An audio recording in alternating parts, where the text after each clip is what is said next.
TITUS ANDRONICUS by William Shakespeare.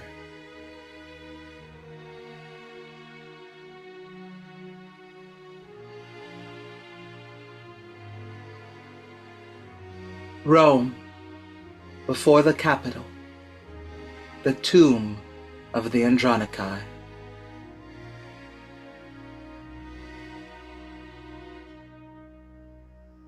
Noble patricians, patrons of my right, defend the justice of my cause with arms, and countrymen, my loving followers, plead my successive title with your swords. I am his firstborn son, that was the last that wore the imperial diadem of Rome, and let my father's honor live in me, nor wrong mine age with this indignity. Romans, friends, followers, favorers of my right, if ever Bassianus, Caesar's son, were gracious in the eyes of royal Rome, keep then this passage to the Capitol, and suffer not dishonor to approach the imperial seat, to virtue consecrate, to justice, continence, and nobility, but let desert in pure election shine. And Romans, fight for freedom in your choice.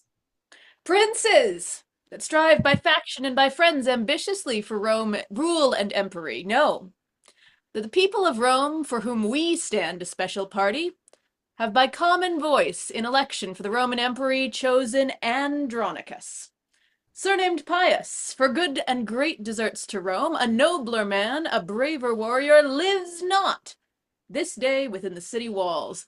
He by the Senate is seated home from weary wars against the barbarous Goths, that with his sons, a terror to our foes, hath yoked a nation strong, trained up in arms. 10 years are spent since first he undertook this cause of Rome, and chastised with arms our enemy's pride. 5 times he hath returned bleeding to Rome, bearing his valiant sons in coffins from the field. And at this day, to the monument of the Andronici, done sacrifice of expiation, and slain the noblest prisoner of the Goths. And now at last, laden with horror's spoils, returns the good Andronicus to Rome, renowned Titus, flourishing in arms. Let us entreat by honor of his name, whom worthily you would now have succeed, and in the Capitol and Senate's right, whom you pretend to honor and adore, that you withdraw you, and abate your strength, dismiss your followers, and as suitors should, plead your deserts in peace and humbleness. How fair the Tribune speaks to my calm thoughts. Marcus Andronicus, so I do ally in thy uprightness and integrity, and so I love and honor thee and thine, thy noble brother Titus and his sons, and her to whom my thoughts are humbled all. Gracious Lavinia, Rome's rich ornament, that I will here dismiss my loving friends, and to my fortunes and the people's favor commit my cause in balance to be weighed. Friends, that have been thus forward in my right, I thank you all, and here dismiss you all, and to the love and favor of my country commit myself, my person, and the cause. Rome, be as just and gracious unto me as I am confident and kind to thee. Open the gates and let me in. Tribunes and me, a poor competitor.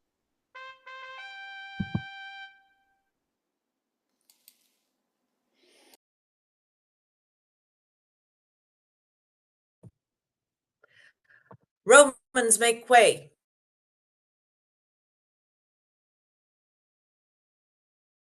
That he fights with honor and with fortune is returned from where he circumscribed with his sword and brought to yoke the enemies of Rome. Hail Rome, victorious in thy morning weeds. Lo, as the bark hath discharged her fraught, returns with precious jading to the bay when first she weighed her anchorage. Cometh Andronicus, bound with laurel bows, to re-salute his country with his tears. tears of true joy for his return to Rome. Thou great defender of this capital, stand gracious to the rights that we intend.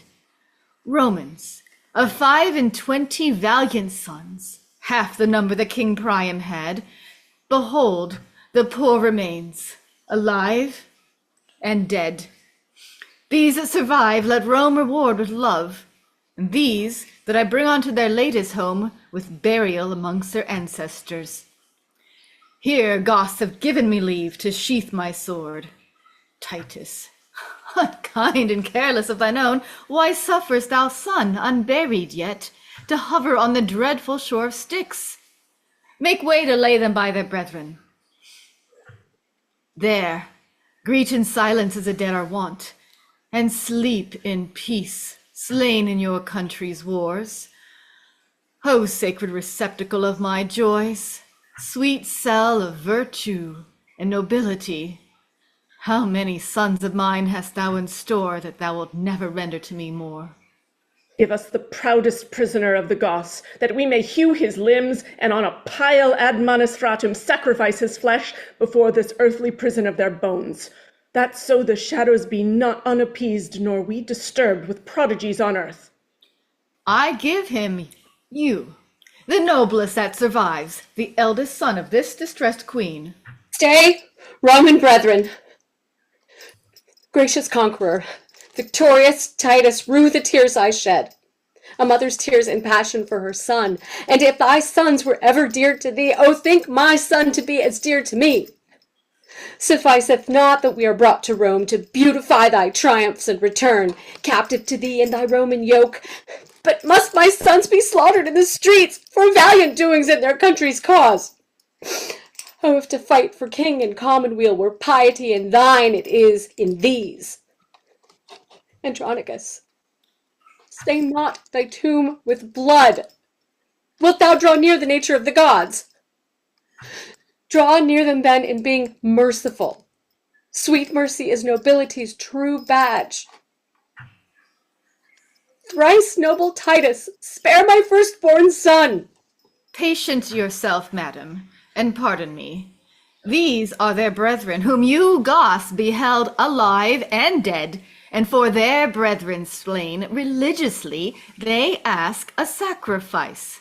To this your son is marked, and die he must, to appease their groaning shadows that are gone.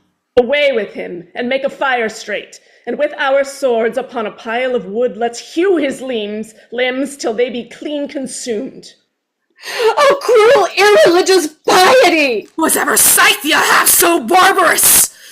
Oppose not Scythia to ambitious Rome. Alarbus goes to rest, and we survive to tremble under Titus's threatening looks. Then, madam, stand resolved, but hope withal the selfsame gods that armed the Queen of Troy, with opportunity of sharp revenge upon the Thracian tyrant in his tent, may favor Tamora, the Queen of Goths. When Goths were Goths and Tamora was queen, to quit the bloody wrongs upon our foes. See, Lord and Father, how we have performed our Roman rites. Alarbus' limbs are lopped, and entrails feed the sacrificing fire, whose smoke like incense doth perfume the sky. Remaineth naught but to inter our brethren, and with loud larums welcome them to Rome. Let it be so, and let Andronicus make this latest farewell to their souls. In peace and honor, rest you here, my sons, Rome's readiest champions. Repose you here in rest, secure from worldly chances and mishaps. Here lurks no treason, here no envy swells, here grows no damned grudges, and here are no storms, no noise, but silence and eternal sleep. In peace and honor rest you here, my sons. In peace and honor live Lord Titus long, my noble lord and father. Live in fame. Lo, at this tomb my tributary tears I render for my brethren's obsequies, and at thy feet I kneel with tears of joy shed on the earth for thy return to Rome. Oh, bless me here with thy victorious hand, whose fortunes Rome's best citizens applaud. Kind Rome, that thou hast lovingly reserved this cordial of mine age to glad my heart. Lavinia, live, outlive thy father's days, and fame's eternal date, for virtue's praise. Long live Lord Titus, my beloved brother, gracious triumpher in the eyes of Rome. Oh, thanks, gentle tribune, noble brother Marcus. And welcome nephews from successful wars, you that survive and you that sleep in fame. Fair lords, your fortunes are alike in all that you're in your country's service drew your swords, but safer triumph is this funeral pomp that hath aspired to Solon's happiness and triumphs over chance in honor's bed. Titus Andronicus, the people of Rome, whose friend in justice thou hast ever been, send thee by me, their tribune and their trust, this palliament of white and spotless hue, and name thee in election for the empire, with these our late deceased emperor's sons. Be candidatus thus, and put it on, and help to set a head on headless Rome. A better head her glorious body fits than his that shakes for age and feebleness. What, should I don this robe and trouble you? Be chosen with proclamations today, tomorrow yield up rule and resign my life, and set abroad new business for you all? Rome, I have been thy soldier for 40 years, and led my country's strength successfully, and buried 21 valiant sons, knighted in field, slain manfully in arms, in right and service of their noble country. Give me a staff of honor for mine age, but not a scepter to control the world. Upright he held it, lords, that held it last. Titus, thou shalt obtain and ask the empery. Proud and ambitious tribune, canst thou tell? Patience, Prince Saturninus. Romans, do me right. Patricians, draw your swords, and sheathe them not till Saturninus be Rome's emperor. Andronicus, thou wert shipped to hell, rather than rob me of the people's hearts. Proud Saturnine, interrupter of the good that noble-minded Titus means to thee. Content thee, Prince. I will restore thee the people's hearts, and wean them from themselves. Andronicus, I do not flatter thee, but honor thee, and will do till I die. My faction, if thou strengthen with thy friends, I will most thankful be, and thanks to men of noble minds is honorable meed. People of Rome, and people's tribunes here, I ask your voices and your suffrages. Will you bestow them friendly upon Andronicus? Gratify the good Andronicus, and gratuate his safe return to Rome. The people will accept whom he admits. Tribunes, I thank you. And this suit I make, that you create your emperor's eldest son, Lord Saturnine, whose virtues will, I hope, reflect on Rome as Titans raise on earth, and ripen justice in this commonweal. Then, if you elect by my advice, crown him and say, "Long live our emperor." With voices and applause of every sort, patricians, plebeians, we create Lord Saturninus, Rome's great emperor, and say, "Long live our emperor Saturnine."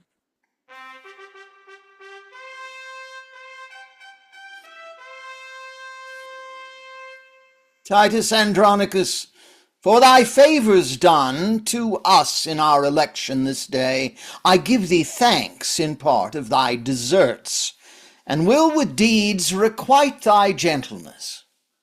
And for an onset, Titus, to advance thy name and honorable family, Lavinia will I make my empress, Rome's royal mistress, mistress of my heart, and in the sacred pantheon her espouse. Tell me, Andronicus, doth this motion please thee?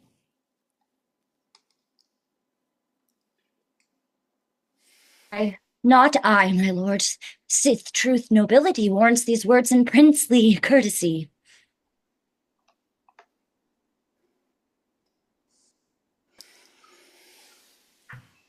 It doth, my lord, and in this match I hold me highly honoured of your grace, and here in sight of Rome to Saturnine, king and commander of our commonweal, the world's wide emperor do I consecrate my sword, my chariot, and my prisoners. Presents well worthy Rome's imperial lord. Receive them, then, the tribute that I owe, mine's honour's ensigns humbled at my feet. Thanks, noble Titus, father of my life. How proud I am of thee and of thy gifts, Rome shall record, and when I do forget the least of these unspeakable deserts, Romans, forget your fealty to me. Now, madam, are you prisoner to an emperor, to him that for your honour and your estate will use you nobly and your followers? A goodly lady, trust me, of the hue that I would choose, were I to choose anew, clear up, fair queen, that cloudy countenance. No chance of war hath wrought this change of cheer. Thou comest not to be made a scorn in Rome. Princely shalt be thy usage every way. Rest on my word, and let not discontent daunt all your hopes, madam. Madam, he confronts you, can make you greater than the Queen of Goths. Lavinia, you are not displeased with this? And not I, my lord. Sith true nobility warrants these words in princely courtesy. Thanks, sweet Lavinia. Romans, let us go. Ransomless here, we set our prisoners free. Proclaim our honours, lords, with triumph and drum.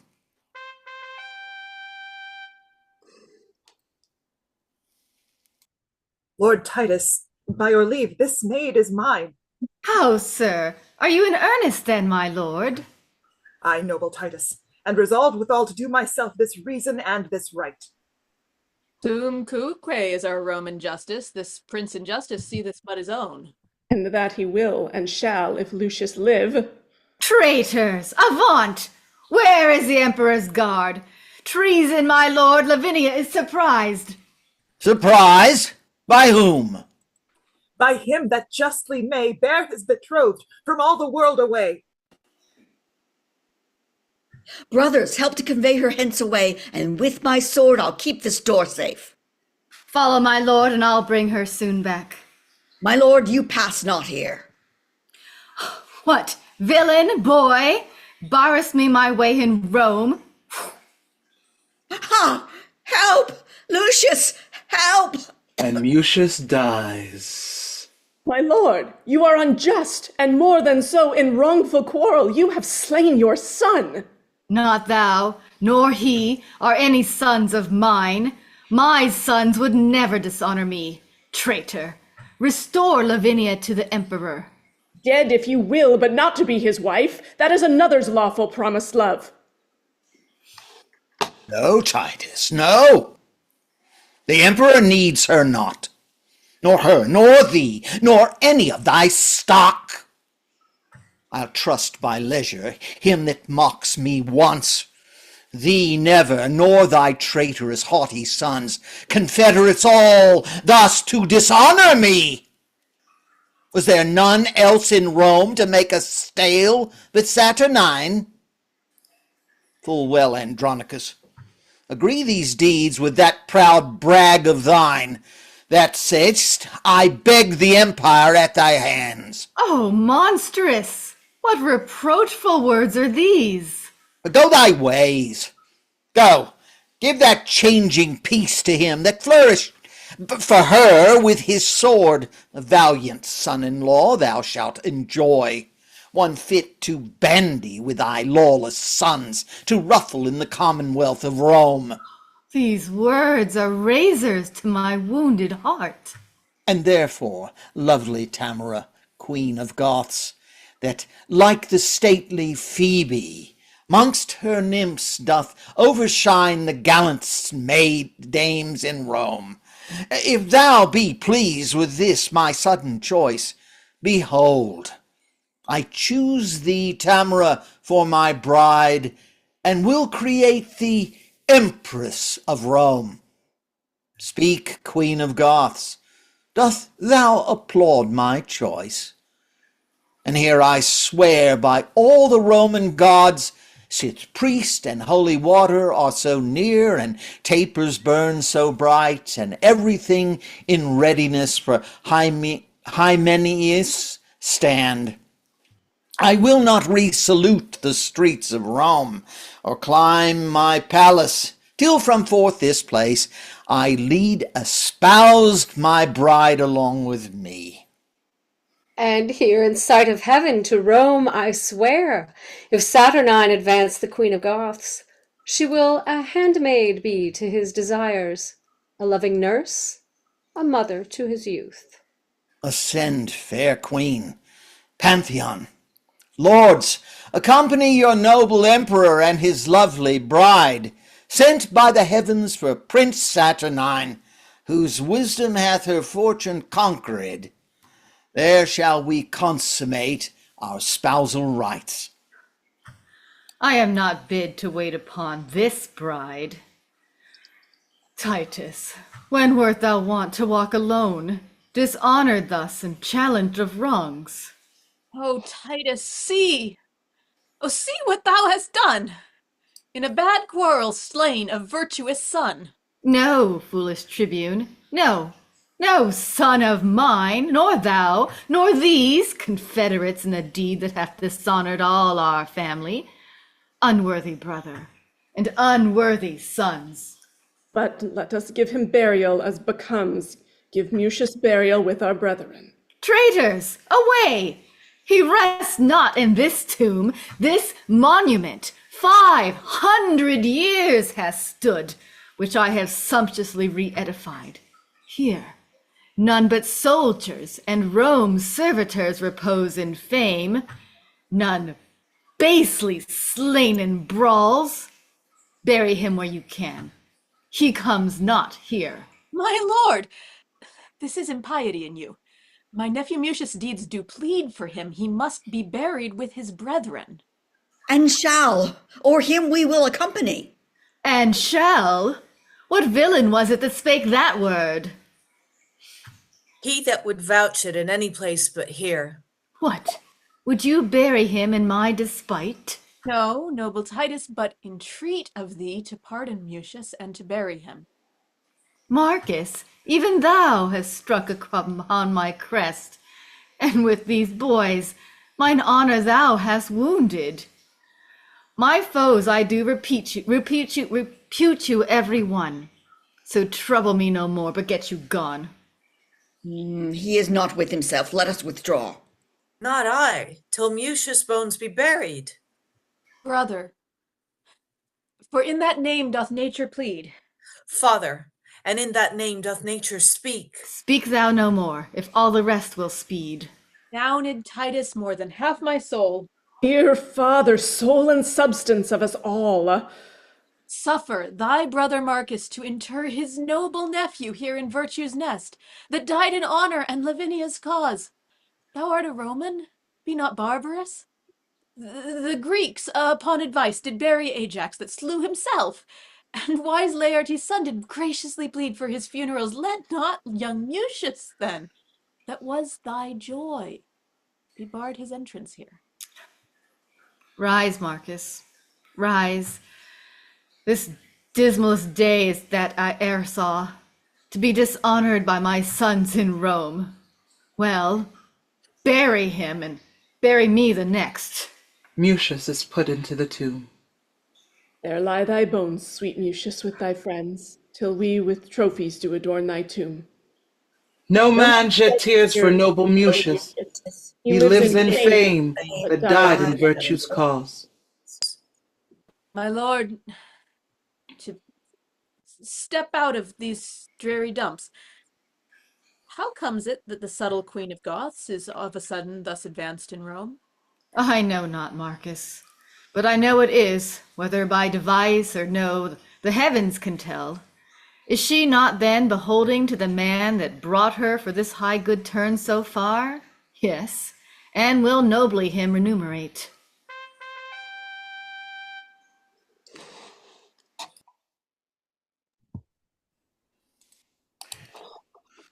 So, Bassianus, you have played your prize. God give you joy, sir, of your gallant bride. And you of yours, my lord. I say no more, nor wish no less, and so I take my leave. Traitor, if Rome have law or we have power, thou and thy faction shall repent this rape. Rape, call you it, my lord, to seize my own, my truth-betrothed love, and now my wife? But let the laws of Rome determine all. Meanwhile, I am possessed of what that is mine. 'Tis good, sir. You are very short with us, but if we live, we'll be as sharp with you. My lord, what I have done as best I may, answer I must, and shall do with my life. Only thus much I give your grace to know. By all the duties that I owe to Rome, this noble gentleman, Lord Titus here, is in opinion and in honor wronged, that in the rescue of Lavinia with his own hand did slay his youngest son, in zeal to you and highly moved to wrath to be controlled in that he frankly gave. Receive him then to favor, Saturnine, that hath expressed himself in all these deeds, a father and a friend to thee and Rome. Prince Bassianus, leave to plead my deeds. 'Tis thou and those that have dishonored me. Rome and the righteous heavens be my judge how I have loved and honored Saturnine. My worthy lord, if ever Tamora were gracious in those princely eyes of thine, then hear me speak indifferently for all, and at my suit, sweet, pardon what is past. What, madam? Be dishonored openly, and basely put it up without revenge? Not so, my lord. The gods of Rome forfend I should be the author to dishonor you. But on mine honor dare I undertake for good Lord Titus innocence in all, whose fury not dissembled speaks his grief. Then at my suit look graciously on him. Lose not so noble a friend on vain suppose, nor with sour looks afflict his gentle heart. My lord, be ruled by me, be won at last. Dissemble all your griefs and discontents. You are but newly planted in your throne, lest then the people and patricians too upon a just survey take Titus' part, and so supplant you for ingratitude, which Rome reputes to be a heinous sin. Yield at entreats, and then let me alone. I'll find a day to massacre them all, and raise their faction and their family, the cruel father and his traitorous sons, to whom I sued for my dear son's life, and make them know what 'tis to let a queen kneel in the streets and beg for grace in vain. Come, come, sweet emperor, come, Andronicus. Take up this good old man, and cheer the heart that dies in tempest of thy angry frown. Rise, Titus, rise. My empress hath prevailed. I thank your majesty, and her, my lord. These words, these looks, infuse new life in me. Titus, I am incorporate in Rome, a Roman, now adopted happily, and must advise the emperor for his good.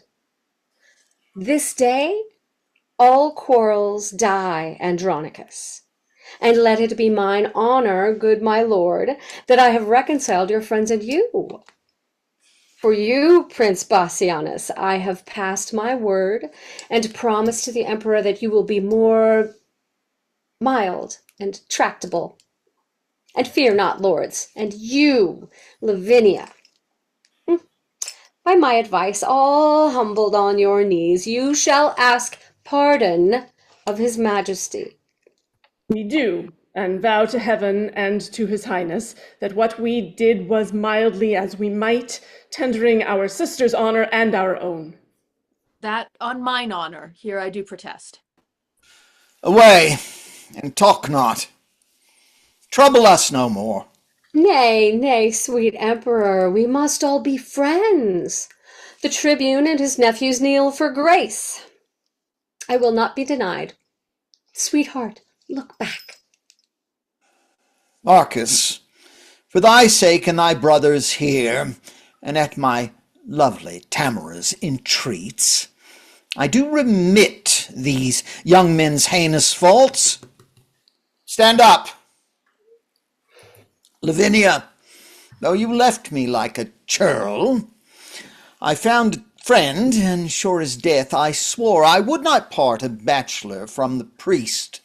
Come, if the emperor's court can feast two brides, you are my guest, Lavinia, and your friends.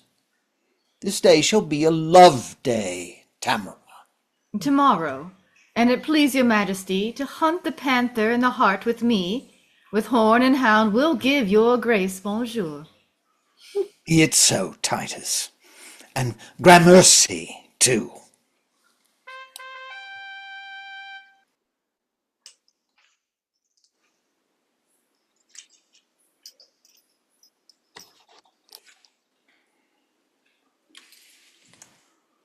Now climbeth Tamora Olympus's top, safe out of fortune's shot, and sits aloft, secure of thunder's crack or lightning flash, advanced above pale envy's threatening reach, as when the golden sun salutes the morn, and having gilt the ocean with his beams, gallops the zodiac in his glistering coach, and overlooks the highest peering hills.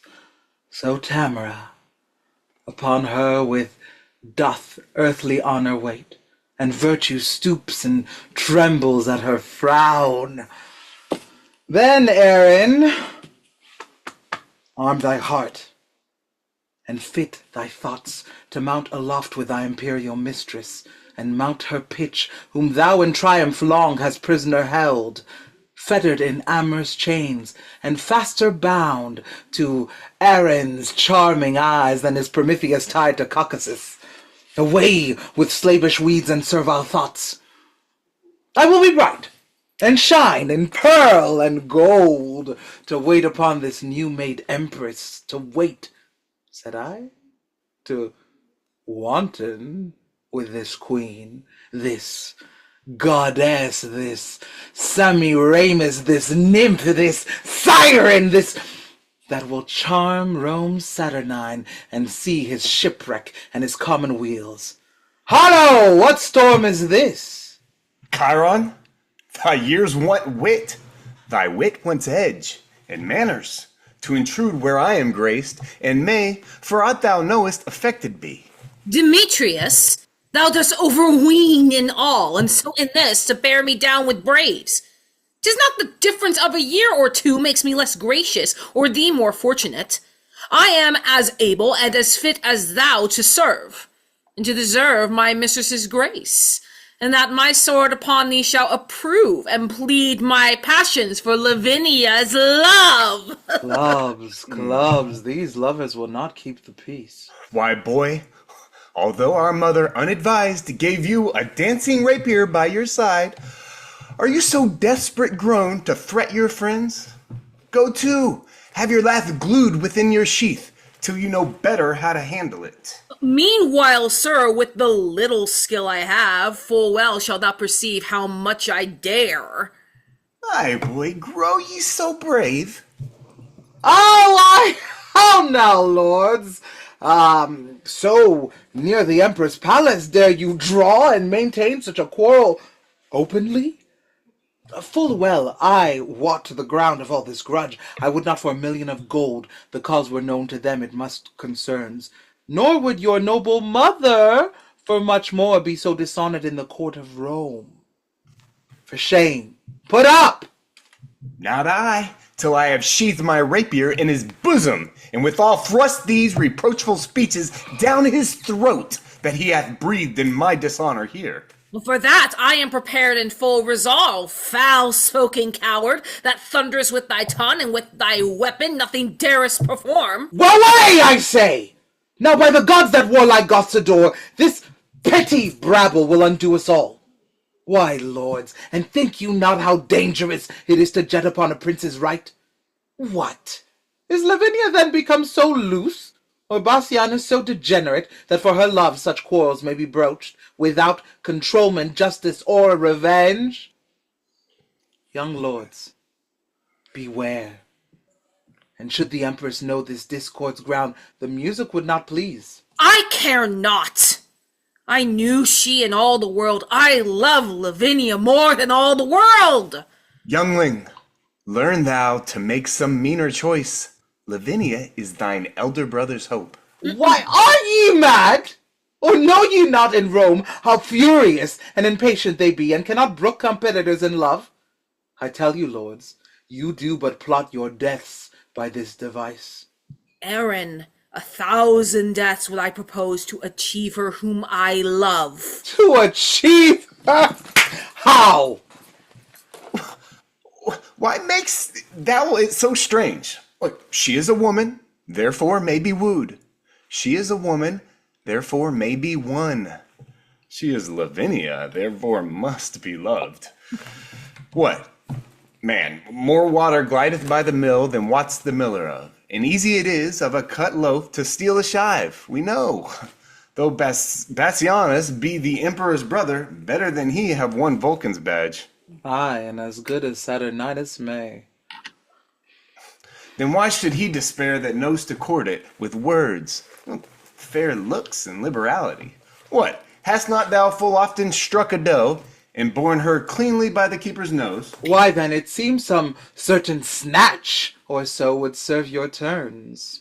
Aye, so the turn were served. Aaron, thou hast hit it. What you had hit it to. Then should not we be tired with this ado? Why, hark ye, and are you such fools to square for this? Would it offend you, then, that both should speed? Faith, not me. Nor me, so I were one. For shame! Be friends, and join for that you jar. 'Tis policy and stratagem must do that you affect, and so must you resolve that what you cannot as you should achieve, you must perforce accomplish as you may. Take this of me. Lucrece was not more chaste than this Lavinia, Bassianus' love. A speedier course than lingering languishment must we pursue, and I have found the path. My lords, a solemn hunting is in hand. There will the lovely Roman ladies troop. The forest walks are wide and spacious, and many unfrequented plots there are, fitted by kind for rape and villainy. Single you thither then this dainty doe, and strike her home by force, if not by words. This way, or not at all, stand you in hope. Come, our empress, with her sacred wit to villainy and vengeance consecrate, will we acquaint with all that we intend, and she shall file our engines with advice, that will not suffer you to square yourselves, but to your wishes' height advance you both. The emperor's court is like the house of fame, the palace full of tongues, of eyes and ears. The woods are ruthless, dreadful, deaf and dull. There, speak and strike, brave boys, and take your turns. There, serve your lusts, shadowed from heaven's eyes, and revel in Lavinia's treasury. Thy counsel, lad, smells of no cowardice. Sit fas aut nefas, till I find stream to cool this heat, a charm to calm these fits. Prestigia permanus vehor. The hunt is up, and the morn is bright and grey. The fields are fragrant and the woods are green. Uncouple here, and let us make a bay, and wake the emperor and his lovely bride, and rouse the prince and ring a hunter's peal, that all the court may echo with the noise. Sons, let it be your charge, as it is ours, to attend the emperor's person carefully. I have been troubled in my sleep this night, but dawning new day, new comfort hath inspired. Many good morrows to your majesty.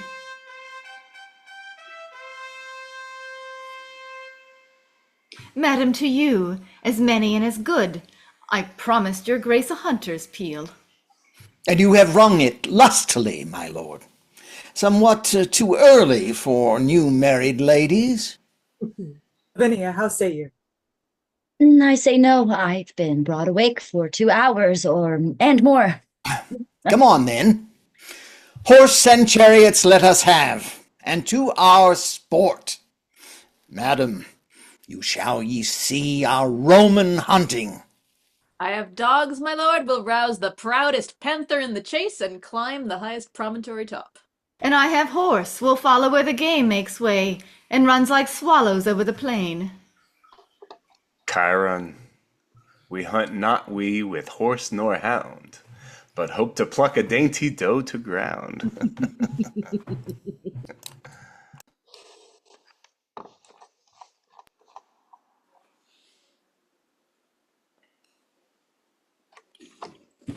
He that had wit would think that I had none, to bury so much gold under a tree, and never after to inherit it. Let him that thinks of me so abjectly know that this gold must coin a stratagem, which, cunningly effected, will beget a very excellent piece of villainy. And so repose, sweet gold, for their unrest. Oh, that have their arms out of the emperor's chest. My lovely Aaron, wherefore look'st thou sad, when everything doth make a gleeful boast? The birds chant melody on every bush, the snake lies rolled in the cheerful sun, the green leaves quiver with the cooling wind, and make a checkered shadow on the ground. Under their sweet shade, Aaron, let us sit, and whilst the babbling echo mocks the hounds, replying shrilly to the well-tuned horns, as if a double hunt were heard at once, let us sit down and mark their yelping noise, and after a conflict such as was supposed the wandering prince and Dido once enjoyed, when with a happy storm they were surprised, and curtained with a counsel-keeping cave, we may, each wreathed in the other's arms, our pastimes done, possess a golden slumber, whiles hounds and horns and sweet melodious birds be unto us as is a nurse's song of lullaby to bring her babe to sleep. Madam, though Venus govern your desires, Saturn is dominator over mine. What signifies my deadly standing eye, my silence and my cloudy melancholy, my fleece of woolly hair that now uncurls, even as an adder when she doth unroll to do some fatal execution? No, madam, these are no venereal signs. Vengeance is in my heart, death in my hand, blood and revenge are hammering in my head. Oh, hark, Tamora, the empress of my soul, which never hopes more heaven than rests in thee. This is the day of doom for Bassianus. His Philomel must lose her tongue today. Thy sons make pillage of her chastity and wash their hands in Bassianus' blood. Seest thou this letter? Take it up, I pray thee, and give the king this fatal plotted scroll. Now, question me no more. We are espied. Here comes a parcel of our hopeful booty, which dreads not yet their lives' destruction. Oh, my sweet Moor, sweeter to me than life. No more, great empress. Bassianus comes. Be cross with him, and I'll go fetch thy sons, to back thy quarrels, whatsoe'er they be.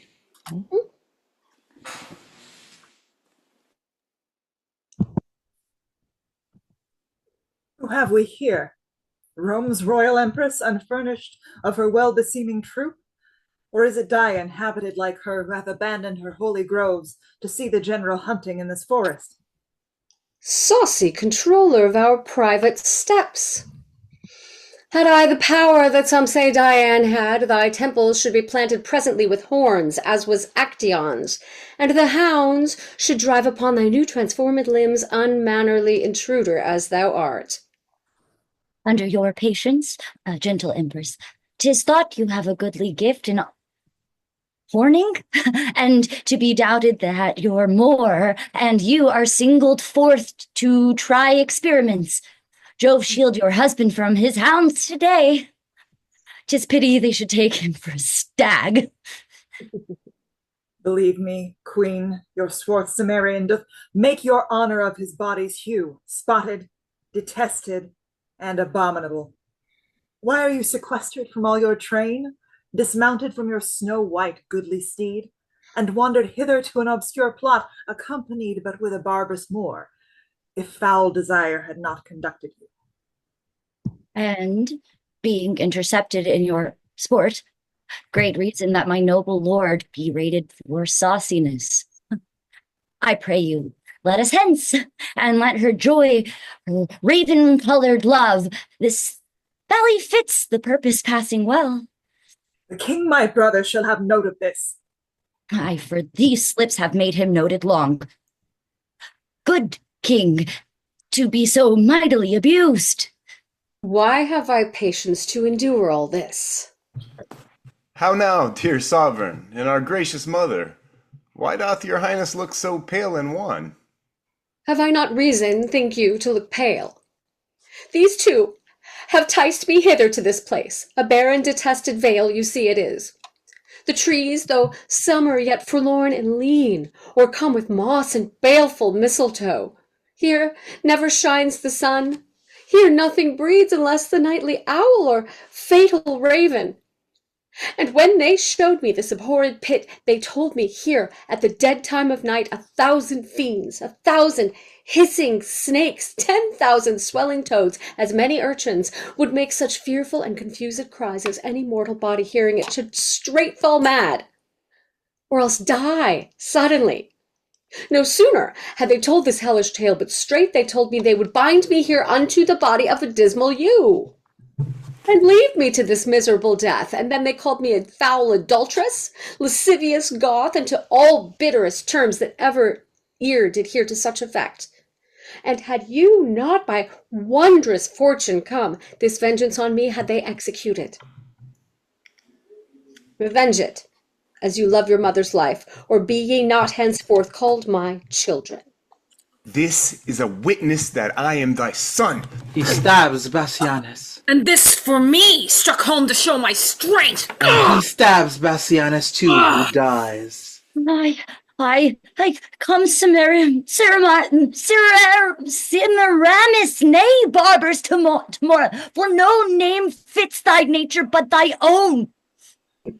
Give me thy poniard. You shall know, my boys, your mother's hand shall right your mother's wrong. Stay, madam. Here as more belongs to her. First thrash the corn, then after burn the straw. This minion stood upon her chastity, upon her nuptial vow, her loyalty, and with that painted hope braves your mightiness. And shall she carry this unto her grave? And if she do, I would I were a eunuch. Drag hence her husband to some secret hole, and make his dead trunk pillow to our lust. But when ye have the honey ye desire, let not this wasp outlive us both to sting. I warned you, madam, we will make that sure. Come, mistress. Now perforce you will enjoy that nice preserved honesty of yours. Oh, Tamora, thou bear'st a woman's face. I will not hear her speak. Away with her. Sweet lords, entreat her, hear me but a word. Listen, fair madam. Let it be your glory to see her tears.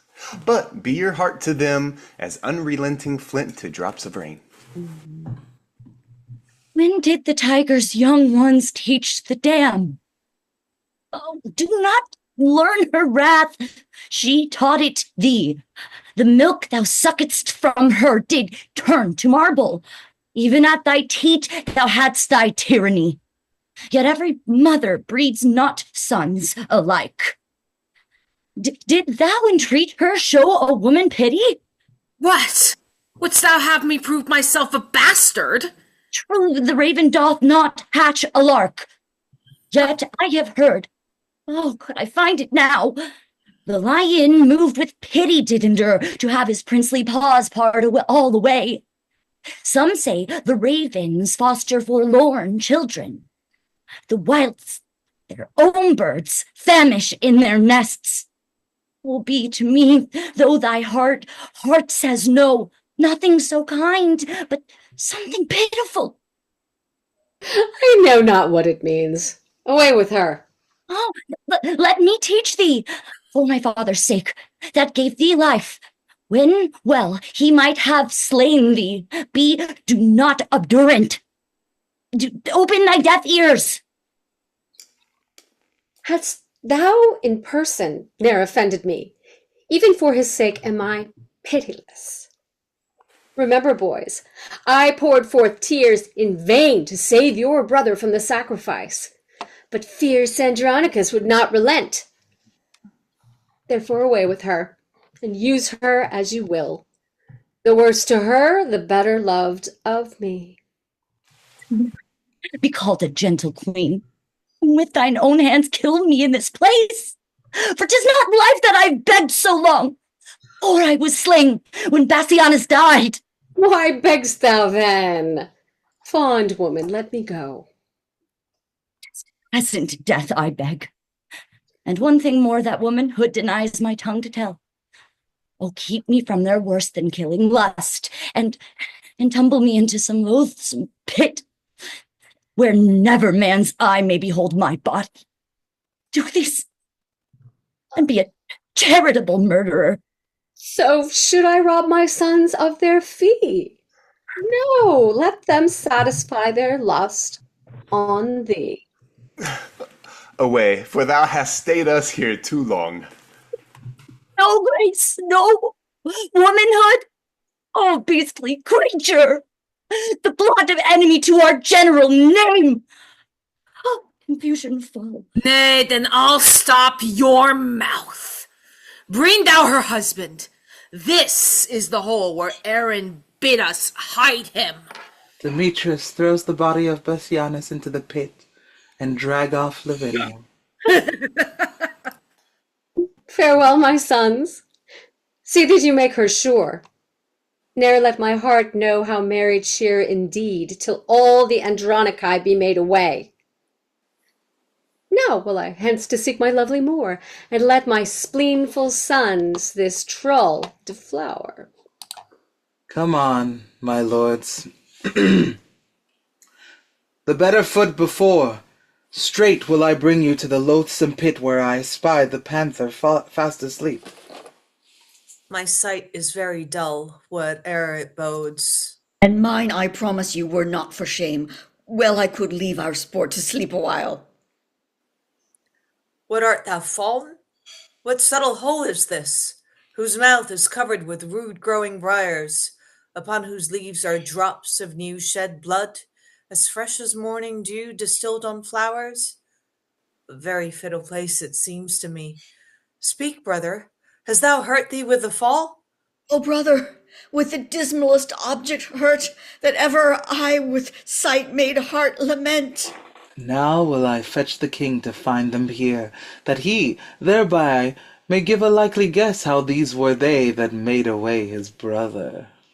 Why dost not comfort me and help me out here from this unhallowed and blood-stained hole?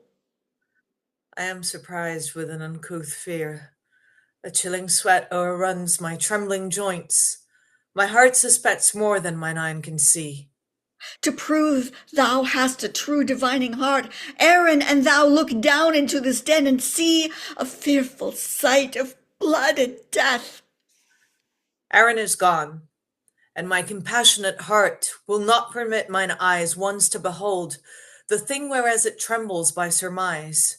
Oh, tell me how it is, for ne'er till now was I a child to fear I know not what.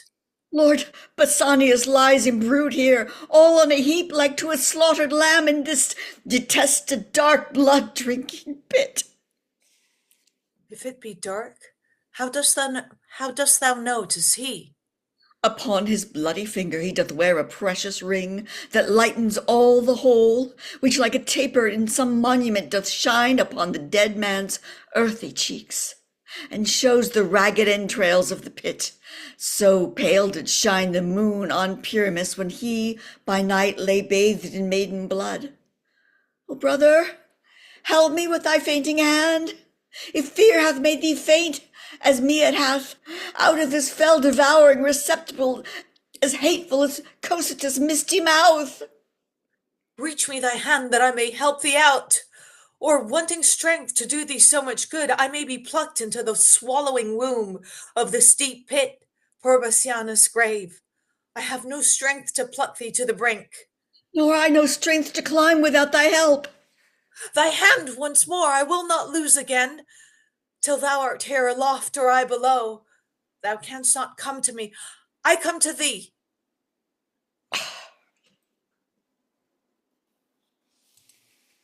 Along with me, I'll see that hole is here, and what he is that now is leaped into it. Say who thou art that lately didst descend into this gaping hollow of the earth. The unhappy son of old Andronicus, brought hither in a most unlucky hour to find thy brother Bassianus dead. My brother dead? I know thou dost but jest. He and his lady both are at the lodge upon the north side of this pleasant chase. 'Tis not an hour since I left him there. We know not where you left him all alive, but out, alas, here we have found him dead.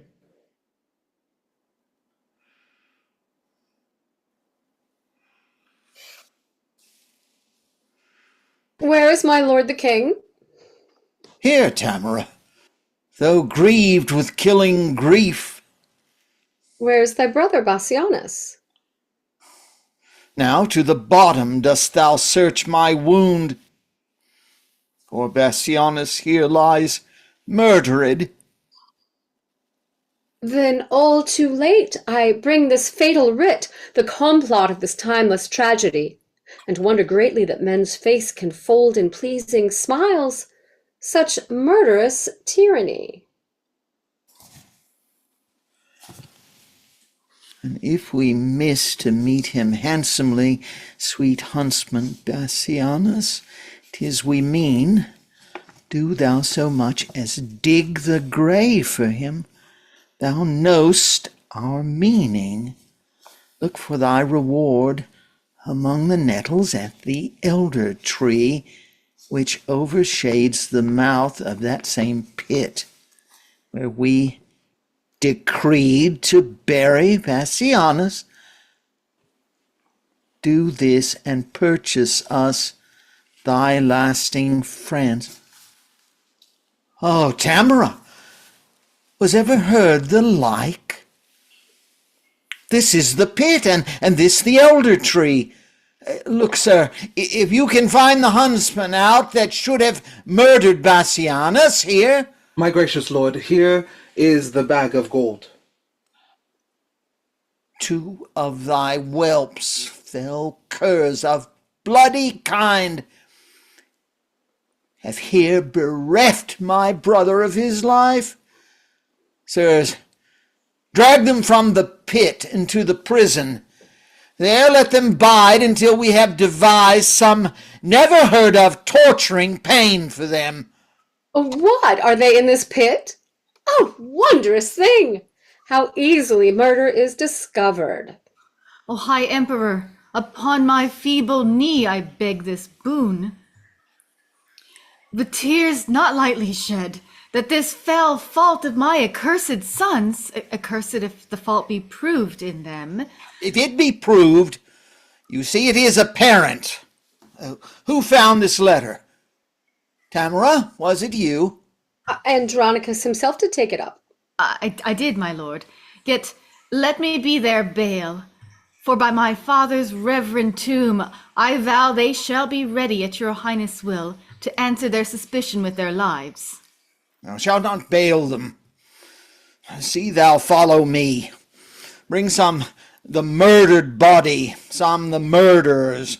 Let them not speak a word. The guilt is plain. For by my soul, were there worse than end than death, that end upon them should be executed. Andronicus, I will entreat the king. Fear not thy sons, they shall do well enough.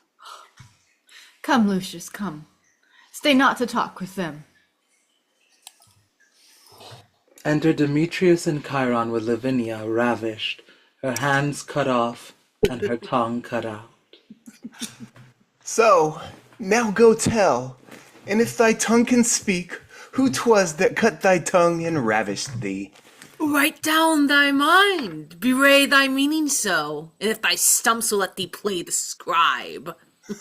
See how with signs and tokens she can scrawl. Go home, call for sweet water, wash thy hands. She hath no tongue to call, nor hands to wash. And so let's leave her to her silent walks. And for my case, I should go hame myself. If thou hadst hands to help thee knit the cord.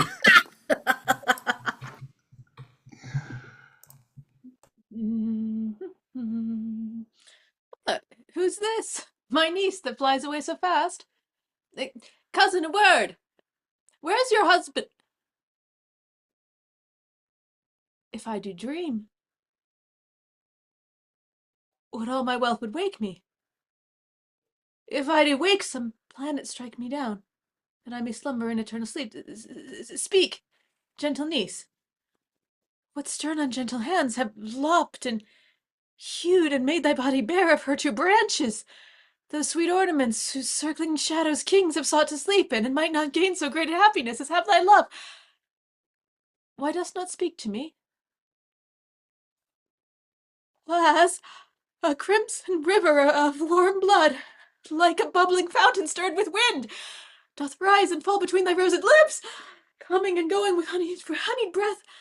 But sure some Tereus hath deflowered thee, unless thou should detect him cut thy tongue.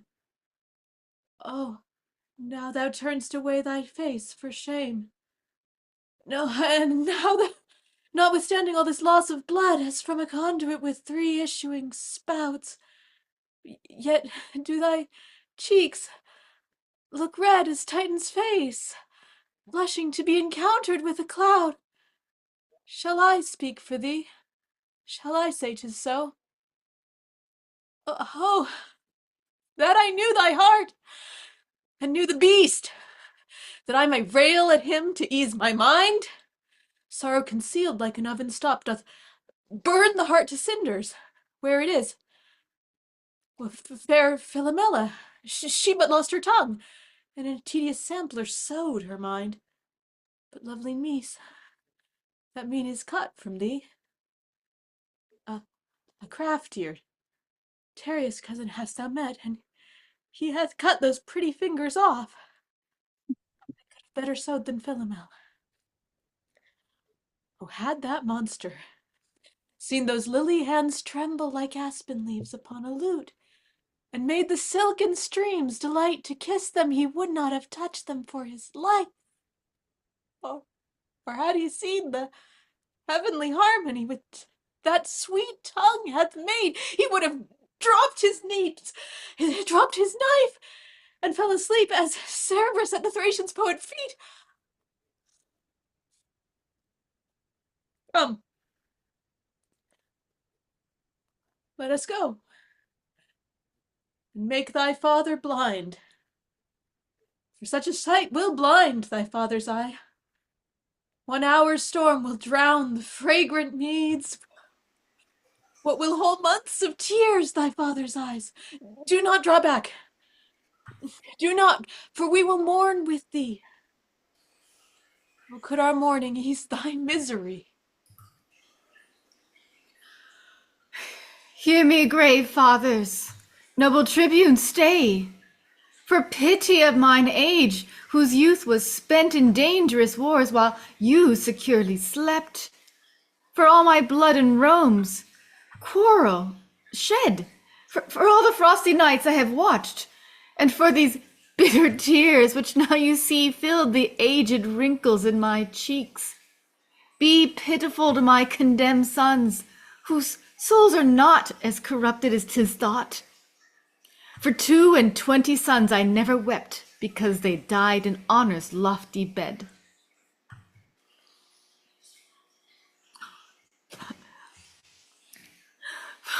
For these tribunes, in the dust I write my heart's deep languor, and my soul's sad tears. Let my tears staunch the earth's dry appetite. My son's sweet blood will make it shame and blush. Oh, earth, I will befriend thee with more rain that shall distill from these two ancient urns, and youthful April shall with all his showers. In summer's drought, I'll drop upon thee still. In winter, with warm tears, I'll melt the snow and keep eternal springtime on thy face, so thou refuse to drink my son's dear blood. O reverend tribunes, gentle aged men, unbind my sons, reverse the doom of death, and let me say that never wept before, my tears are now prevailing orators. O noble father, you lament in vain. The tribunes hear you not, no man is by, and you recount your sorrows to a stone. Lucius, for thy brothers let me plead. Grave tribunes, once more I entreat of you. My gracious lord, no tribune hears you speak. What, 'tis no matter, man, if they did hear, they would not mark me. Or if they did mark, they would not pity me. Yet plead I must, all bootless unto them. Therefore I tell my sorrows to the stones, who though they cannot answer my distress, yet in some way they are better than tribunes, for that they will not intercept my tale, and where I do weep, they humbly at my feet receive my tears, and seem to weep with me. And were they but attired in grave weeds, Rome could afford no tribunes such as these. A stone is soft as wax, tribunes more hard than stones. Stone is silent, and offended not, and tribunes with their tongues do men to death. But wherefore standest with thy weapon drawn? To rescue my two brothers from their death, for which attempt the judges have pronounced my everlasting doom of banishment. Oh, happy man, they have befriended thee. Why, foolish Lucius, dost not thou perceive that Rome is but a wilderness of tigers? Tigers must prey, and Rome affords no prey but me and mine. How happy art thou then from these devourers to be banished? But who comes with our brother Marcus here? Titus, prepare thy aged eyes to weep, or if not so, thy noble heart to break. I bring consuming sorrow to thine age. Will it consume me? Let me see it then. This was thy daughter. Why, Marcus, so she is. Ay me, this object kills me. Faint-hearted boy, arise and look upon her. Speak, Lavinia. What accursed hand hath made thee handless in thy father's sight? What fool has added water to the sea, or brought a faggot to bright-burning Troy? My grief was at the height before thou camest, and now, like Nihilus, it disdaineth bounds. Give me a sword, I'll chop off my hands too, for they have fought for Rome, and all in vain. And they have nursed this woe in feeding life. With bootless prayer have they been held up, and they have served me to useless effect. Now all the service I require is to help one cut off the other. Well, 'tis well, Lavinia, thou hast no hands, for hands to do Rome's service are but vain. Speak, gentle sister, who hath martyred thee? Oh, that delightful engine of her thoughts that blabbed them with such pleasing eloquence is torn forth. That pretty hollow cage, for like a sweet melodious bird, it sung sweet varied notes, enchanting every ear. Oh, say thou for her, who hath done this deed? Thus I found her, straying in the park, seeking to hide herself as doth the deer that hath received some unrecurring wound. It was my dear, and he that wounded her. Hurt me more than had he killed me dead. For now I stand as one upon a rock, environed with a wild wilderness of sea, who marks the waxing tide grow wave by wave, expecting ever when some envious surge will in his brinish bows swallow him. This way to death my wretched sons are gone. Here stands my other son, a banished man, and here my brother weeping at my woes. But that which gives my soul the greatest burn is dear Lavinia, dearer than my soul. Had I but seen thy picture in this plight, it would have maddened me. What shall I do now that I behold thy lively body so? Thou hast no hands to wipe away thy tears, no tongue to tell me who'd martyred thee. Thy husband, he is dead, and for his death thy brothers are condemned, and dead by this. Look, Marcus, son Lucius, look at her. When I did name her brothers, then fresh tears stood on her cheeks, as doth the honeydew upon a gathered lily almost withered. Perchance she weeps because they killed her husband, perhaps because she knows them innocent. If they did kill thy husband, then be joyful, because the law hath ta'en revenge on them. No, they would not do so foul a deed. Witness the sorrow that their sister makes. Oh, gentle Lavinia, let me kiss thy lips, or make some sign how I may do thee ease. Shall thy good uncle and thy brother Lucius and thou and I sit round some fountain, looking all downwards to behold our cheeks, how they are stained as meadows, yet not dry, with miry stain left upon them by a flood? And in the fountain shall we gaze so long that the fresh taste be taken from that clearness, and made a brine pit with our bitter tears? Or shall we cut away our hands like thine? Or shall we bite away our tongues and in dumb shows pass the remainder of our hateful days? What shall we do? Let us that have our tongues plot some device of further misery to make us wondered at in time to come. Sweet father, cease your tears, for at your grief see how my wretched sister sobs and weeps. Patience, dear niece. Could Titus dry thy eyes? Oh, Marcus, brother, well I wot thy napkin cannot drink a tear of mine, for thou, poor man, hast drowned it with thine own. My Lavinia, I will wipe thy cheeks. Marcus, I understand her signs. Had she a tongue to speak now, would she say that to her brother I said to thee, his napkin, with his true tears all be wet, can do no service upon her sorrowful cheeks. Oh, what a sympathy of woe is this, as far as from help as limbo is from bliss.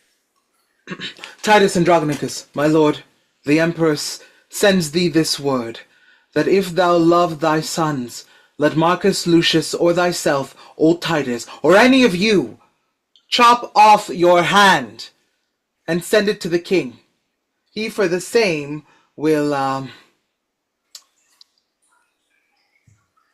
send thee hither both thy sons alive, and that shall be the ransom for their fault.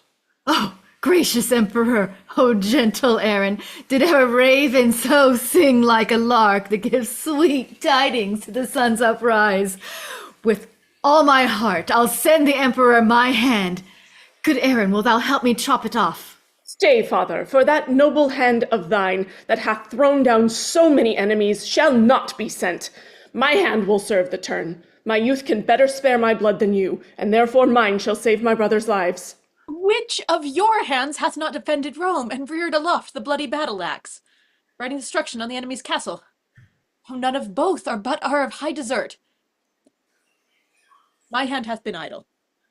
Let it serve to ransom my 2 nephews from their death, then have I kept it to a worthy end. Nay, come, agree, whose hand shall go along, for fear they die before their pardon come. My hand shall go.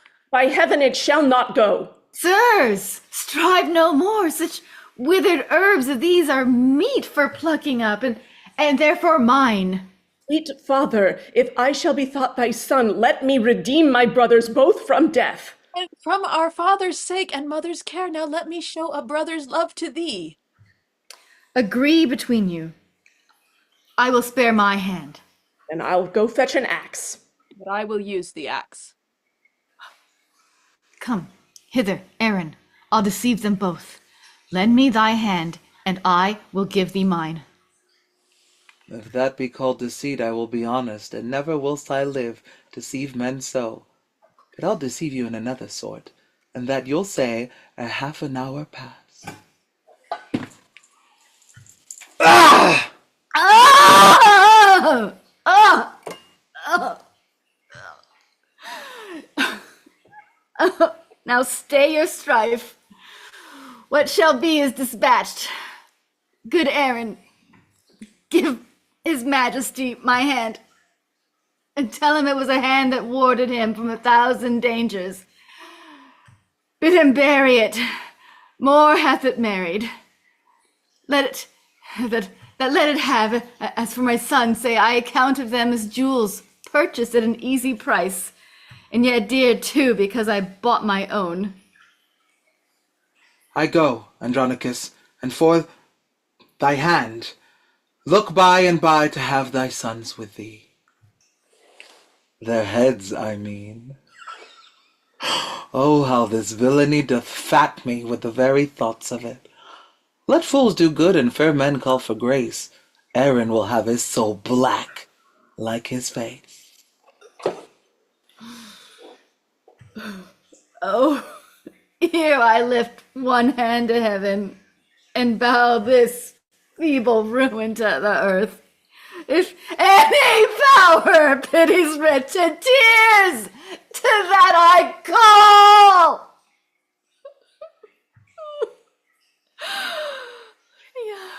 What? Wilt thou kneel with me? Oh, the 2 then, dear heart, for heaven shall hear our prayers. Or with the sighs we'll breathe the welkin dim and stain the sun with fog, as sometimes clouds when they do hug them in their melting bosoms. Oh, brother, speak with possibilities, and do not break into these deep extremes. Is not my sorrow deep, having no bottom? Then be my passions bottomless with them. But yet let reason govern thy lament. If there were reasons for these miseries, then into limits could I bind my woes. When heaven doth weep, does not the earth o'erflow? If the winds rage, doth not the sea wax mad, threatening the welkin with his big swollen face? And wilt thou have a reason for this coil? I am the sea. Hark how her sighs do blow. She is the weeping welkin, I the earth. Then must my sea be moved with her sighs, and then must my earth with her continual tears become a deluge, overflowed and drowned. For why my bowels cannot hide her woes, but like a drunkard must I vomit them. Then give me leave, for losers will have leaves to ease their stomachs with their bitter tongues. The messenger enters with 2 heads and a hand. Worthy Andronicus, ill art thou repaid, for that good hand thou sent'st the emperor. Here are the heads of thy 2 noble sons, and here's thy hand, in scorn to thee sent back. Thy griefs, their sports, thy resolution mocked. That woe is me to think upon thy woes, more than remembrance of my father's death. Now let hot Aetna cool in Sicily, and be my heart at ever-burning hell. These miseries are more than may be borne. Weep with them that weep, doth ease some deal, but sorrow flouted at is double death. Ah, that this sight should make so deep a wound, and yet detested life not shrink thereat! That ever death should let life bear his name, where life hath no more interest but to breathe. Lavinia kisses Titus. Yes. Poor heart. That kiss is comfortless as frozen water to a starved snake. When will this fearless slumber have an end? Now farewell, flattery. Die, Andronicus. Thou dost not slumber. See, thy 2 sons' heads, thy warlike hand, thy mangled daughter here. Thy other banished son with this dear sight, struck pale and bloodless, and thy brother I, even like a stony image, cold and numb. And now no more will I control thy griefs. Rend off thy silver hair, thy other hand, gnawing with thy teeth. And be this dismal sight the closing up of our most wretched eyes. Now is a time to storm. Why art thou still? Why dost thou laugh? Why, I have not another tear to shed. Besides, this sorrow is an enemy, and would usurp upon my watery eyes and make them blind with tributary tears. Then which way shall I find revenge's cave? For these 2 heads do seem to speak to me, and threat me I shall never come to bliss till all these mischiefs be returned again, even in their throats that committed them.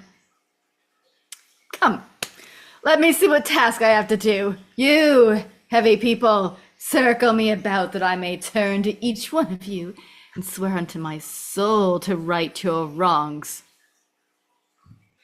A vow is made. Come, brother, take a head, and in this hand the other will I bear. Lavinia, thee thou be employed. Bear thou my hand, sweet rent between my teeth. As for thee, boy, go get thee from my sight. Thou art an exile, and thou must not stay. Hie thee to the Goths and raise an army there. If you love me, as I think you do, let's kiss and part, for we have much. Farewell, Andronicus, my noble father, the woefulest man that ever lived in Rome. Farewell, proud Rome, till Lucius come again. He leaves his pledges dearer than his life. Farewell, Lavinia, my noble sister. Oh, would thou wert as thou tofore hast been. But now nor Lucius nor Lavinia lives, but in oblivion and hateful griefs. If Lucius live, he will requite your wrongs, and make proud Saturnine and his empress beg at the gates, like Tarquin and his queen. Now will I to the Goths, and raise a power to be revenged on Rome and Saturnine.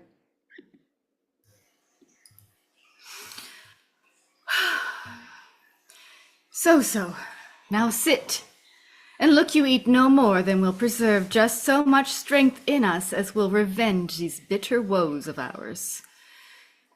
Marcus, unknit that sorrow-wreaten knot.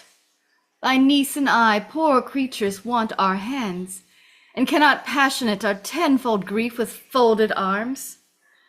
This right hand of mine is left to tyrannize upon my breast, who, when all my heart, all mad with misery, beats in this hollow prison of my flesh, thus then when I thump it down.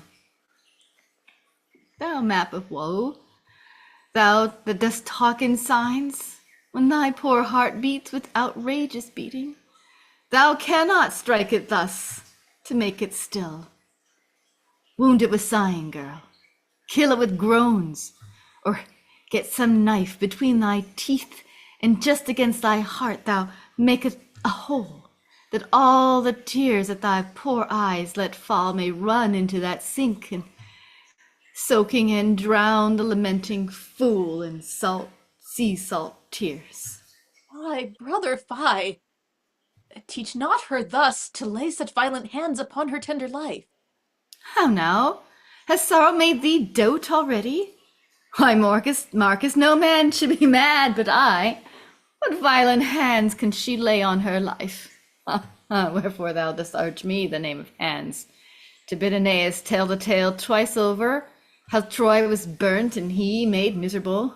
Oh, handle not the theme to talk of hands, lest we remember still we have none.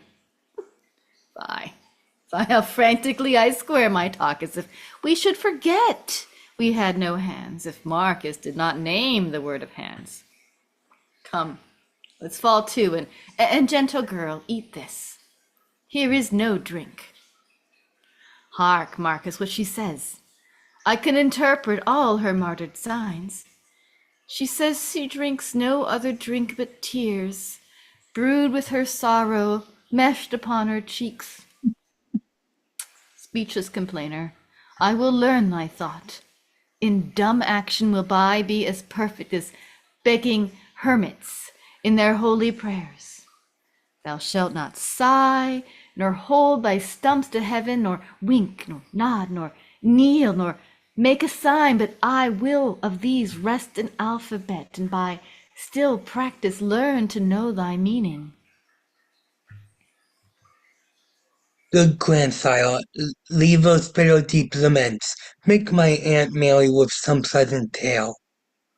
Alas, a tender boy in passion moved doth weep to see his grandsire's heaviness.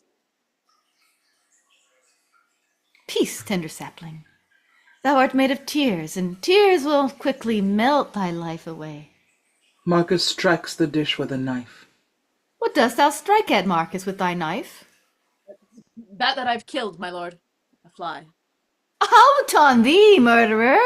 Thou kill'st my heart. Mine eyes are cloyed with view of tyranny. A deed of death done upon the innocent becomes not Titus's brother. Get thee gone, I see thee art not for my company. Alas, my lord, I have but killed a fly. But how?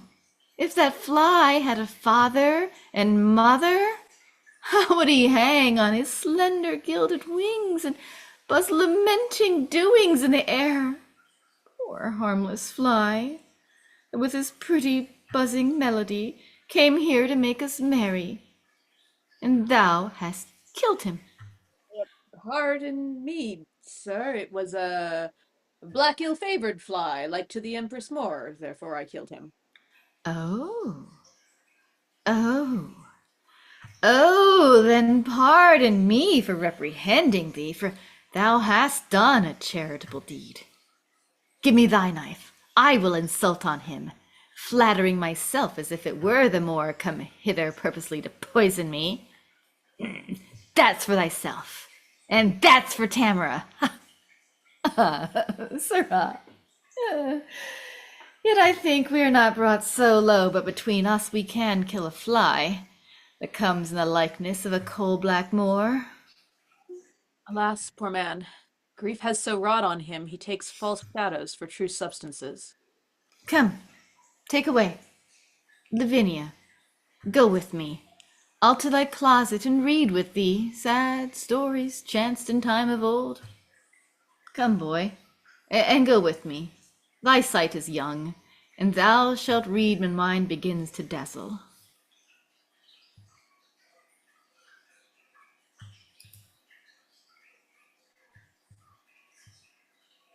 Help! Grandsire, help! My Aunt Lavinia follows me everywhere. I know not why. Good Uncle Marcus, see how swift she comes.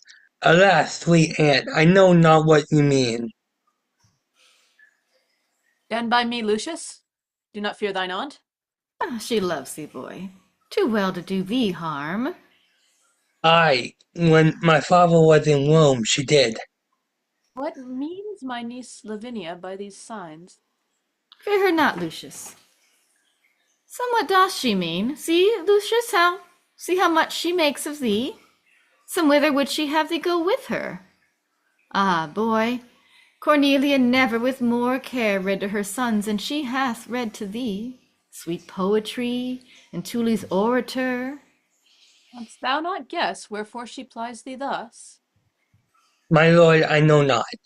Nor could I guess, unless she unless some fatal frenzy do possess her.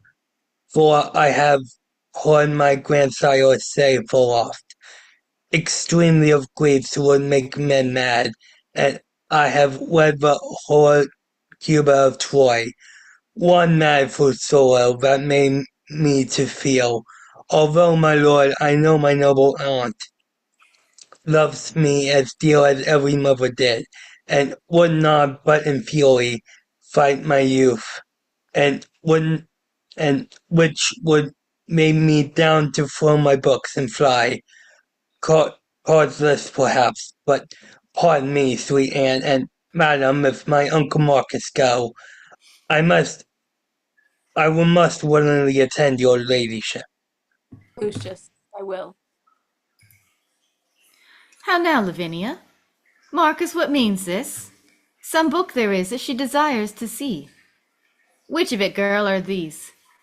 Open them, boy, but thou art deeper read and better skilled. Come, and take choice of all my library, and so beguile thou sorrow to the heavens, reveal the damned contriver of this deed.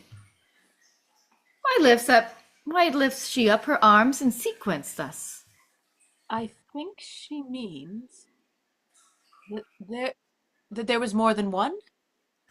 Confederate in the fact. Aye, more there was, or else to heaven she heaves them for revenge. Lucius, what book is that she tosses so? Grandsire to Ovid's Metamorphosis. My mother gave it to me. For love of her, that's... on. Perhaps she culled it from among the rest. Soft. See how busily she turns the leaves. What would she find? Lavinia, shall I read? This is a tragic tale of Philomel, and treats of Terrace's treason and his rape, and rape, I fear, was root of thine annoy. See, brother, see. Note how she quotes the leaves. Lavinia, wert thou thus surprised, sweet girl? Ravished and wronged as Philomela was?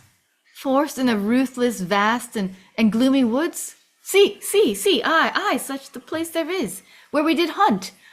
Oh, had we never hunted there. Patterned by that poet here describes, by nature made for murders and for rapes. Why should nature build so foul a den, unless the gods delight in tragedies? Give signs, sweet girl, for here are none but friends. What Roman lord it was durst do the deed? Or slunk not Saturninus, Tarquin erst, that left the camp to sing in Lucretius' bed? Sit down, sweet niece. Brother, sit down by me. Apollo, Pallas, Jove, or Mercury, inspire me, that I may this treason find. My lord, look here. Look here. Lavinia, this sandy plot is plain. Guide, if thou canst, this after me. When I have writ my name, without the help of any hand at all. He writes his name with his staff and guides it with feet and mouth. Cursed be that heart that forced us to this shift. Write thou, good niece, and here display at last what God will have discovered for revenge. Heaven guide thy pen, to print thy sorrows plain, that we may know the traitors and the truth.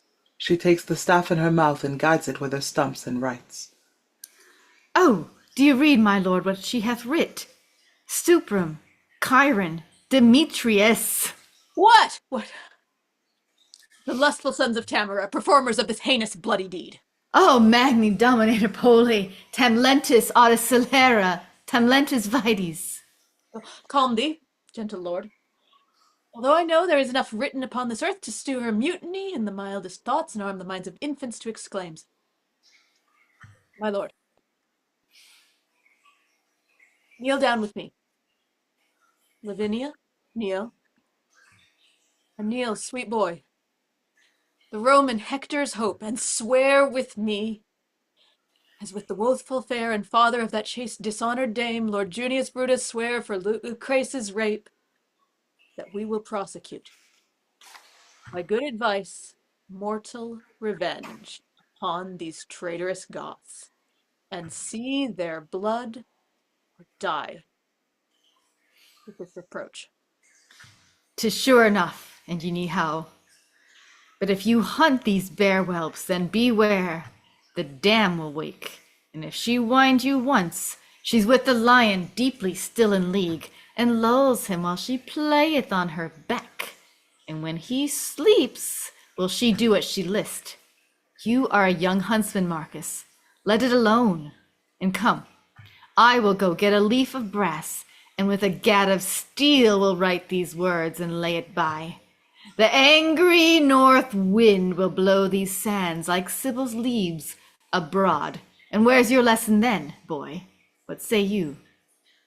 I say, my lord, that if I were a man, their mother's bedchamber should not be safe, for those bed bounds men in the yoke of Rome.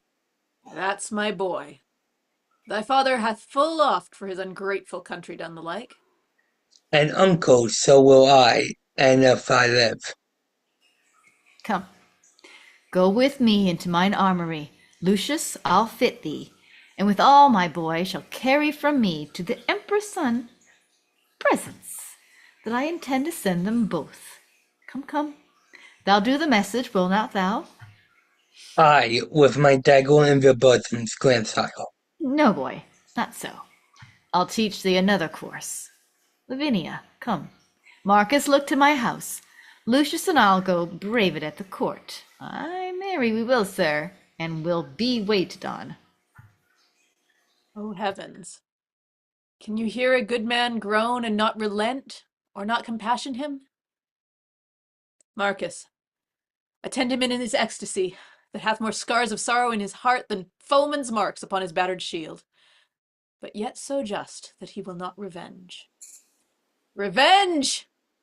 Ye heavens! For old Andronicus!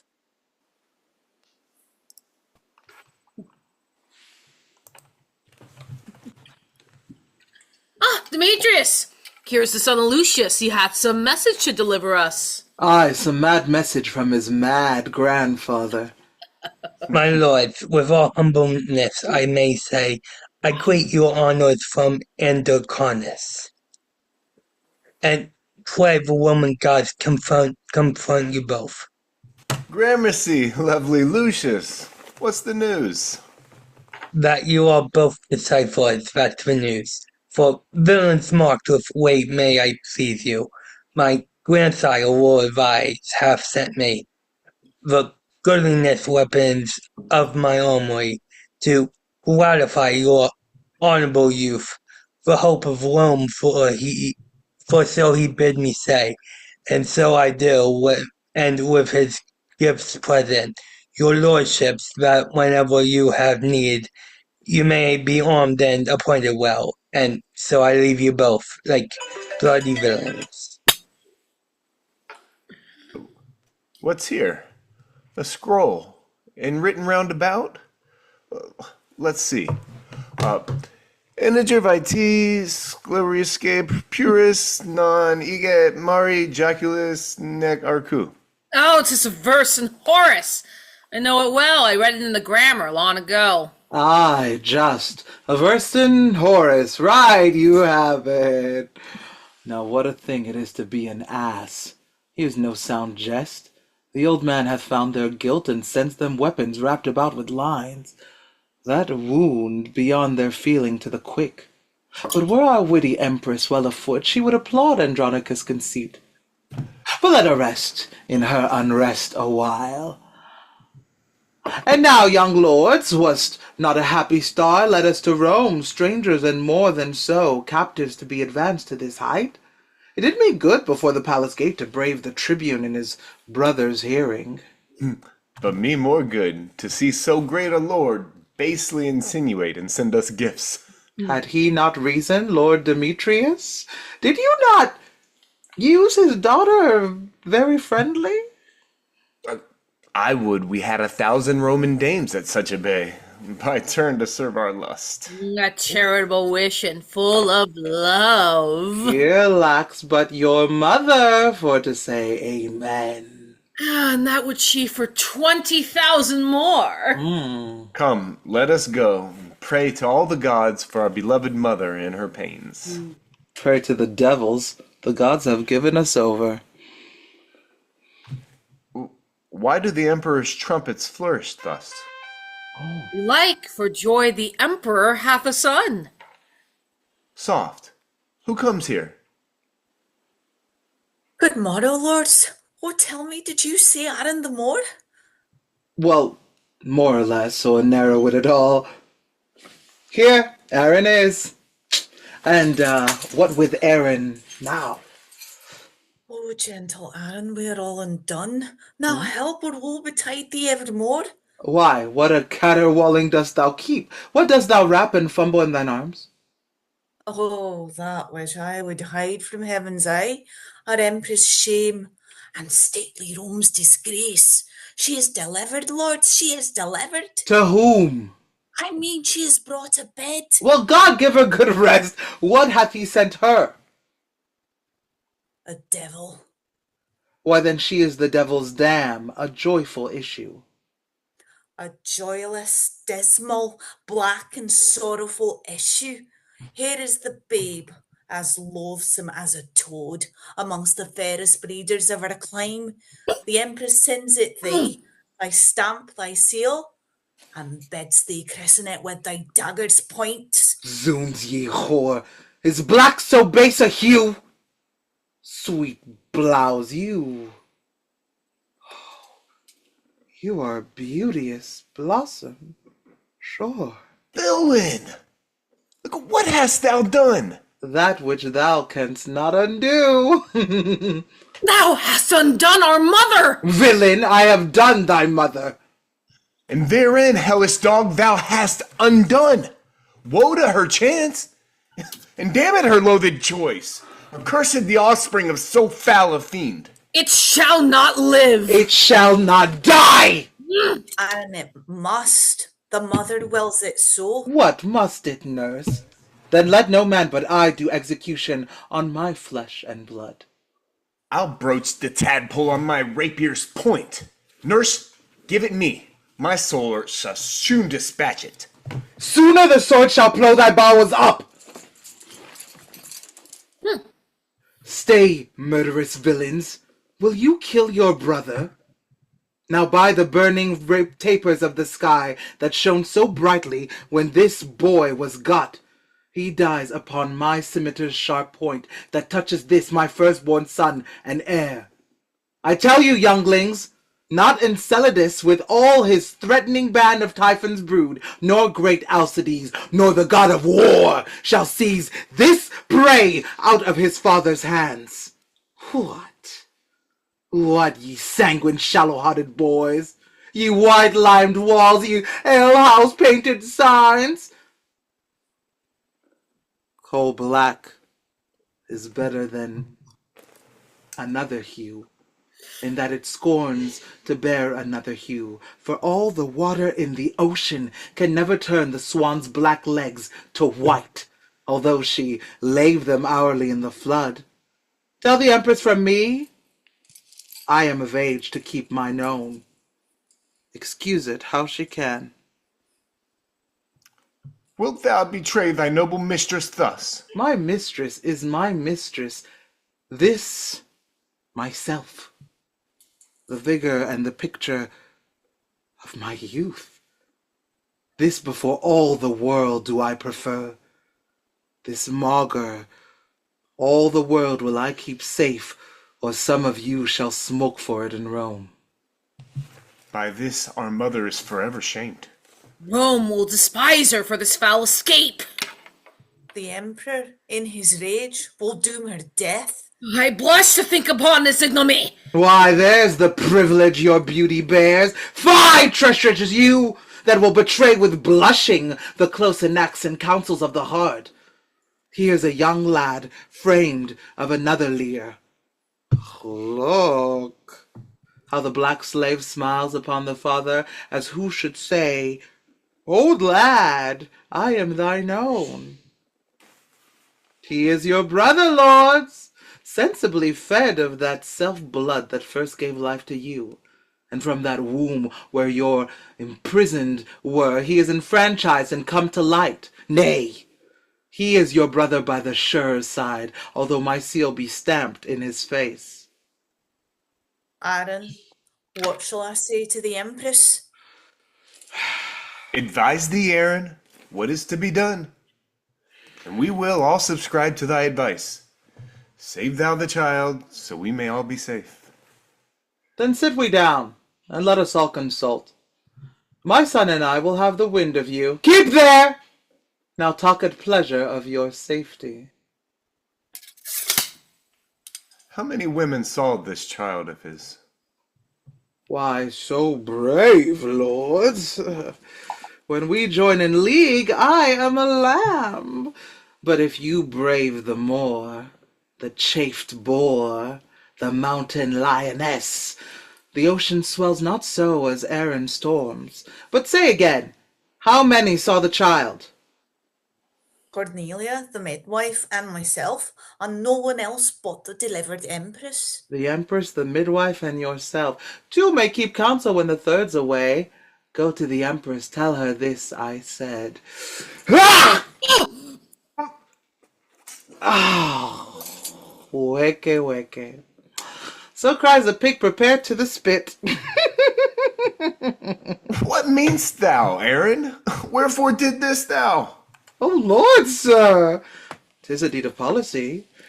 Shall she live to betray this guilt of ours?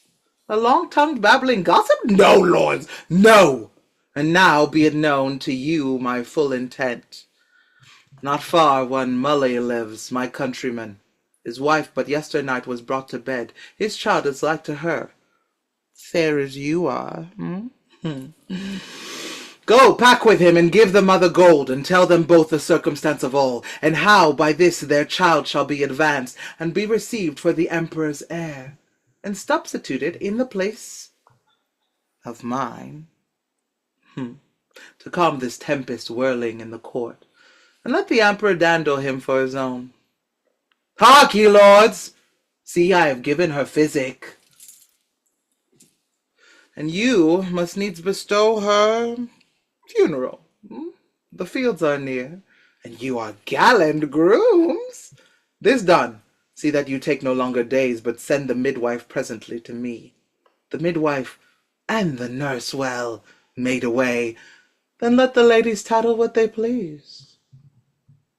Aaron, I see thou wilt not trust the heir with secrets. For this care of Tamora, herself and hers are highly bound to thee.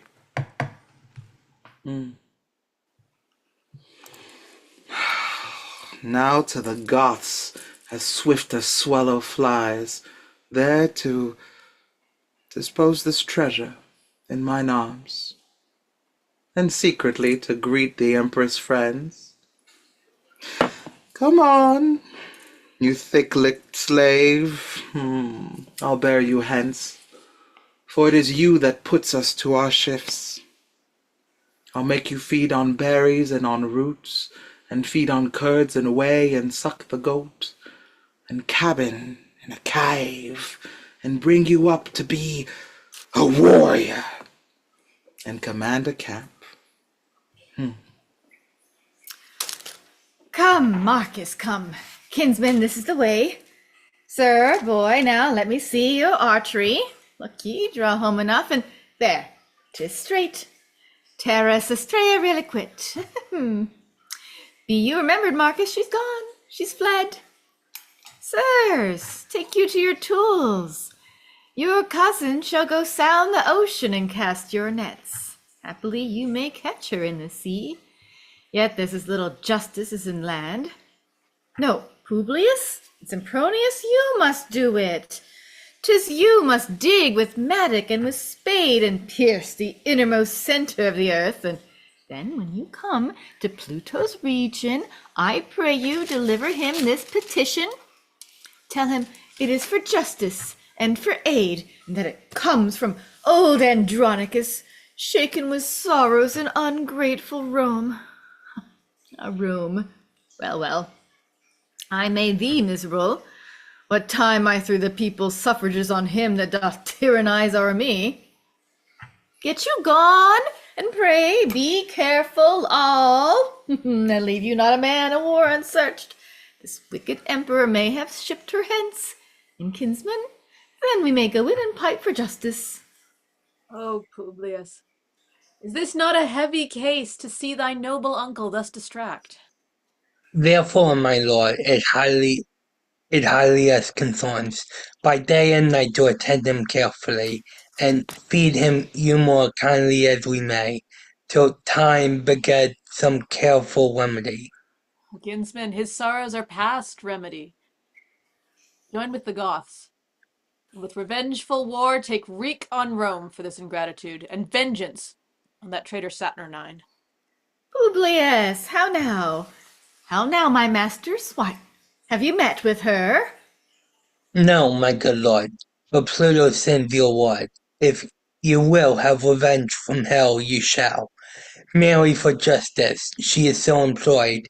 He thinks with Jove in heaven or somewhere else. So that perforce you must needs stay a time. He doth me wrong to feed me with delays. I'll dive into the burning lake below and pull her out of that harem by the heels. Marcus, we are but shrubs, no cedars we, but big bone men framed of the Cyclops' sides. But metal, Marcus, steel to the very back. It rung with wrongs more than our backs can bear. And sith there's no justice in earth or hell, we will solicit the heavens and move the gods to send down justice to wreak for our wrongs. Come, to this gear. You are a good archer, Marcus. He gives them the arrows. Adjuvum, that's for you here. Add Polynum. Add Martum, that's for myself. Here, boy, to Pallas. Here to Mercury, to Saturn, Caius, not to Saturnine. You were as good to shoot against the wind. To it, boy. Marcus, loose when I bid of my word. I have written to effect there's not a god left unsolicited. Kinsmen, shoot all your shafts into the court. We will afflict the emperor in his pride. Now, masters, draw. They shoot. Well said, Lucius. Good boy in Virgo's lap. Give it, Pallas. My lord, I lay an mile beyond the moon. Your letter is with Jupiter by this. Publius, what hast thou done? Oh, see, thou hast shot off one of Taurus's horns. This was the sport, my lord. When Publius shot, the bull being galled, gave Arius such a knock that down both fell the ram's horns in the court. And who should find them but the empress villain?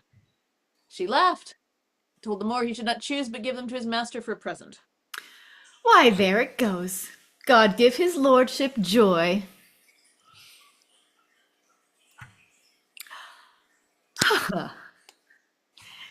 News from heaven. Marcus, the post has come. Sirrah, what tidings? Have you any letters? Shall I have justice? Come on, what says Jupiter? Oh, the gibbet maker. He says that he hath taken them down again, for the man must not be hanged till next week. No, but what say Jupiter, I ask thee? Alas, sir, I know not Jupiter. I never drank with him in all my life. My villain, art not thou the carrier? Aye, of my pigeons, sir, but nothing else. Why, didst thou not come from heaven? Oh, from heaven! Alas, sir, I never came there. God forbid I should, to be so bold to press to heaven my young to heaven in my young days. Why, I am going with my pigeons to see the tribunal plebes, to take the matter of brawl betwixt my uncle and of one's imperial's men. Why, sir, that is as fit as can be to serve for your oration, and let him deliver the pigeons to the emperor from you. Tell me, can you deliver an oration to the emperor with a grace? Nay, truly, sir, I could never say grace in all my life. Oh, sirrah, come hither. Make no more ado, but give your pigeons to the emperor. By me, thou shalt have justice at his hands. Hold. Here's money for thy charges. Give me pen and ink. Sirrah, can you with a grace deliver a supplication? Oh, aye, sir. Then, here is a supplication for you. And when you come at him, you first approach, you must kneel, and then kiss his foot, then deliver up your pigeons, and then look for your reward. I'll be at hand, sir. See you do it bravely. I warrant you, sir. Let me alone. Sirrah, hast thou a knife? Come, let me see it. Here, Marcus, folded in the oration. For thou hast made it like a humble suppliant.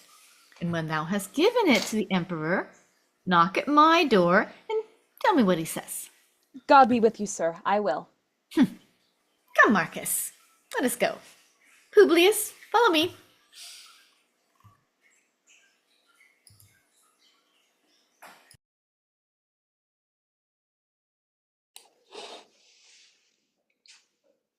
Why, lords, what wrongs are these?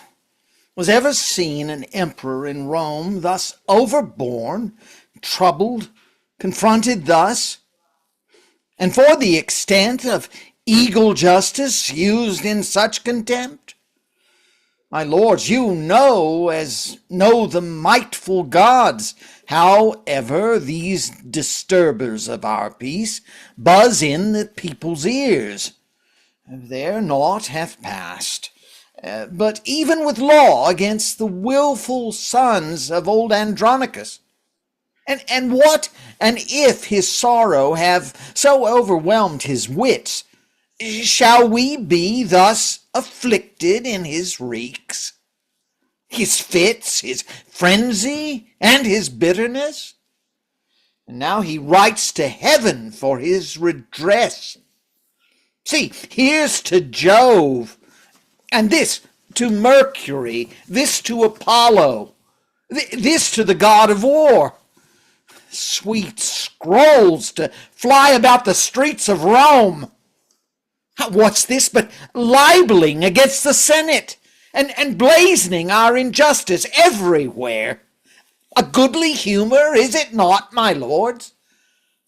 And who would say in Rome no justice were? But if I live, his feigned ecstasy shall be no shelter to these outrages.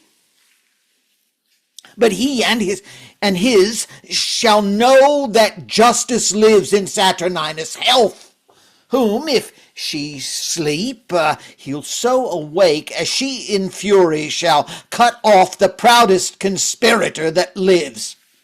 My gracious lord, my lovely Saturnine, lord of my life, commander of my thoughts, calm thee, and bear the faults of Titus' age, the effects of sorrow on his valiant sons, whose loss hath pierced him deep and scarred his heart, and rather comfort his distressed plight than prosecute the meanest or the best for these contempts.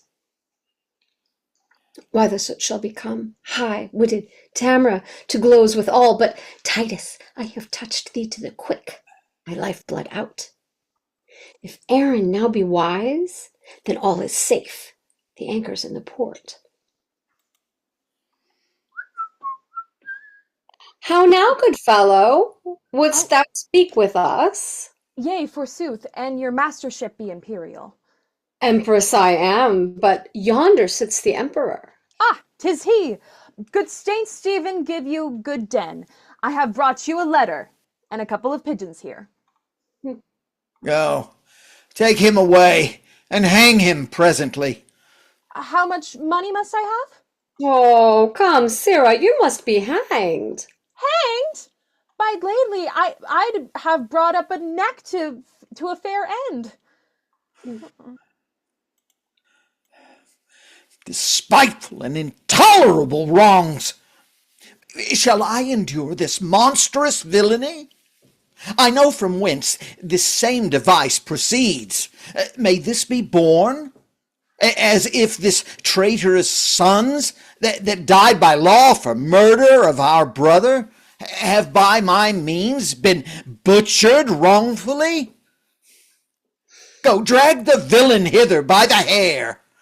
Nor age nor honor shall shape privilege. For this proud mock I'll be thy slaughterman. Slife and frantic wretch that hopes to make me great, in hopes thyself should govern Rome and me? What news with thee, Aemilius? Arm, my lord, Rome never had more cause. The Goths have gathered head, and with a power high-resolved men bent to the spoil, they hither march amain under conduct of Lucius, son to old Andronicus, with threats, in course of his revenge, to do as much as ever Coriolanus did. Is warlike Lucius, general of the Goths? These tidings nip me, and I hang the head as flowers with frost or grass beat down with storms. Why, now begins our sorrows to approach. 'Tis he the common people love so much. Myself have often overheard them say, when I have walked like a private man, that Lucius' banishment was wrongfully, and they have wished that Lucius were their emperor. Why should you fear? Is not your city strong? Aye, but the citizens favor Lucius, and will revolt from me to succor him. King, be thy thoughts imperious like thy name. Is the sun dimmed that gnats do fly in it? The eagle suffers little birds to sing, and is not careful what they mean thereby, knowing that with the shadow of his wings he can at pleasure stint their melody. Even so mayest thou the giddy men of Rome. Then cheer thy spirit, for know thou, emperor, I will enchant the old Andronicus with words more sweet and yet more dangerous than baits to fish, or honey stalks to sheep, when as the one is wounded with the bait, the other rotted with delicious feed. That he will not entreat his son for us. If Tamora entreat him, he will. For I can smooth and fill his aged ear with golden promises, that were his heart almost impregnable, his old ears deaf, yet should both ear and heart obey my tongue. Go thou before, be our ambassador. Say that the emperor requests a parley of warlike Lucius, and appoint the meeting even at his father's house, the old Andronicus. Aemilius, do this message honorably, and if he stand on hostage for his safety, bid him demand what pledge will please him best. Your bidding shall I do effectually. Now will I to old Andronicus, and temper him with all the art I have, to pluck proud Lucius from the warlike Goths. And now, sweet emperor, be blithe again, and bury all thy fear in my devices. Then go successantly and plead to him. Approved warriors and my faithful friends, I have received letters from great Rome which signify what hate they bear their emperor, and how desirous of our sight they are. Therefore, great lords, be, as your titles witness, imperious and impatient of your wrongs, and wherein Rome hath done you any scath, let him make treble satisfaction.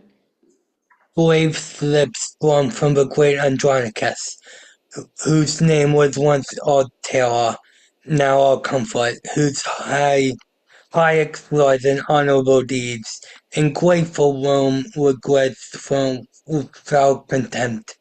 Be bold in us, will follow without list, like straining bees on hottest summer days, led by the masters to the flowered fields, and be averaged on course harmonia. And as we sing, we So say, say we all we will. hail on them. With him. I humbly thank him, and I thank you all. But who comes here, led by a lusty Goth? Renowned Lucius, from our troops I strayed to gaze upon a ruinous monastery, and as I earnestly did fix mine eye upon the wasted buildings, suddenly I heard a child cry underneath a wall. I made unto the noise, when soon I heard the crying babe controlled with this discourse: Peace, tawny slave, half me and half thy dam. Did not thy hue bewray whose brat thou art?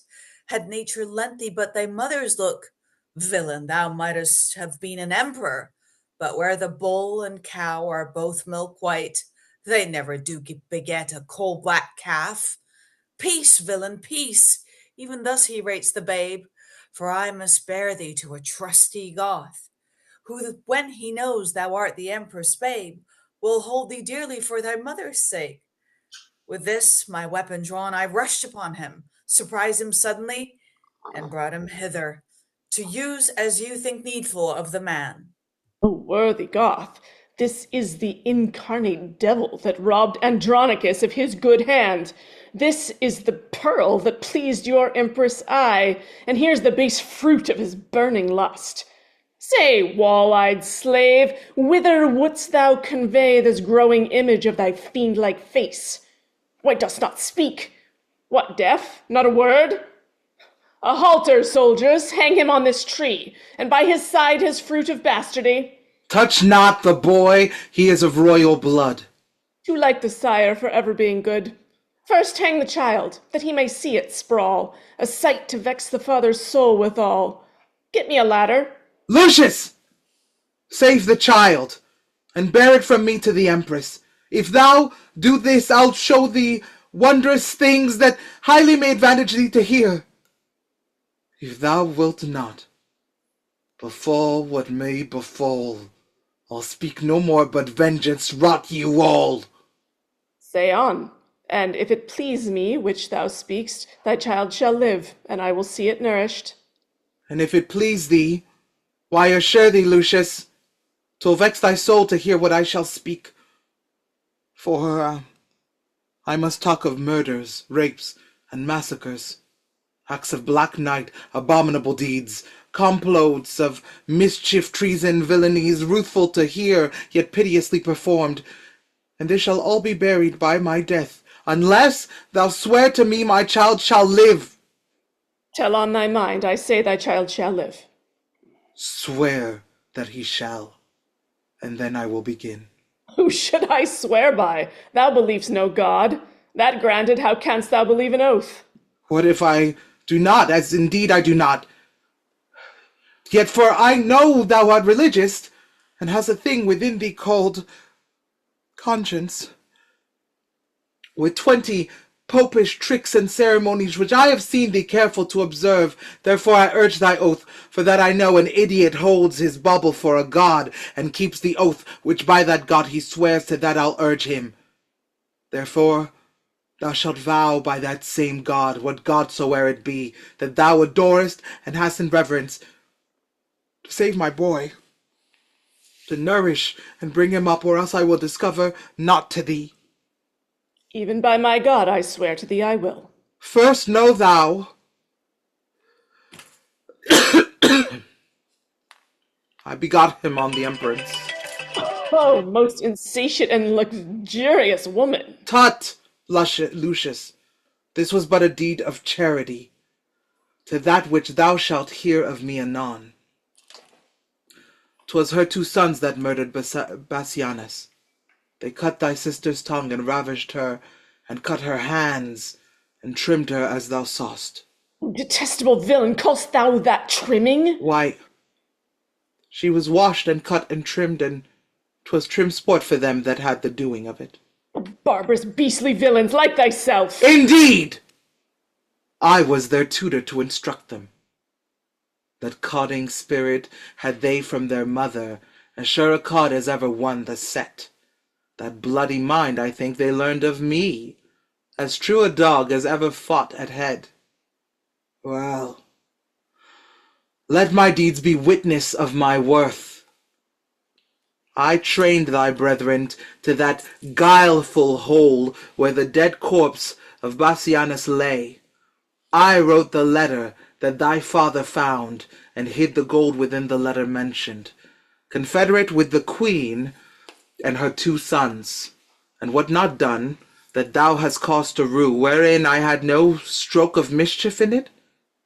I played the cheater for thy father's hand, and when I had it, drew myself apart, and almost broke my heart with extreme laughter. I pried me through the crevice of a wall, when for his hand he had his 2 sons' heads, beheld his tears, and laughed so heartily that both mine eyes were rainy like to his. And when I told the Empress of this sport, she swooned almost at my pleasing tale, and for my tidings gave me 20 kisses. Mwah.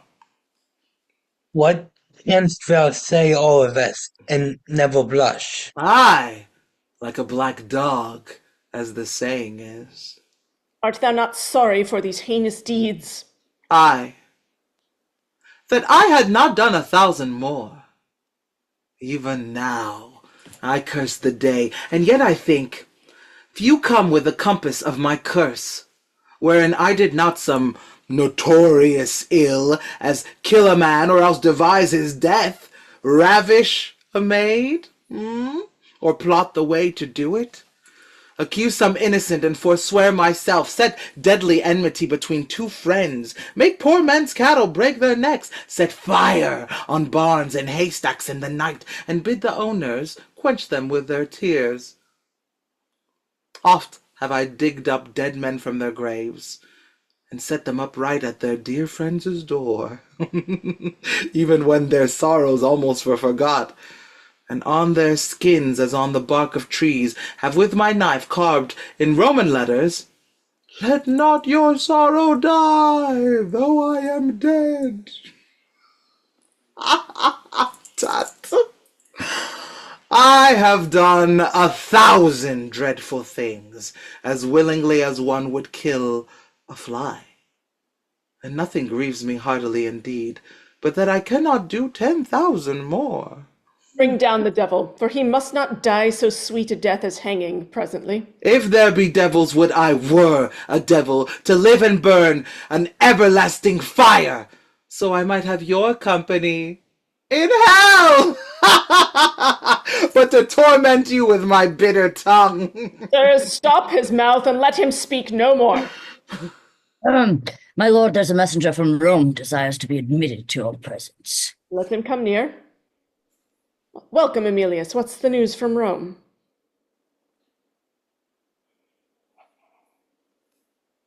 Lord Lucius, and you princes of the Goths, the Roman emperor greets you all by me. And for he understands you are in arms, he craves a parley at your father's house, willing you to demand your hostages, and they shall be immediately delivered.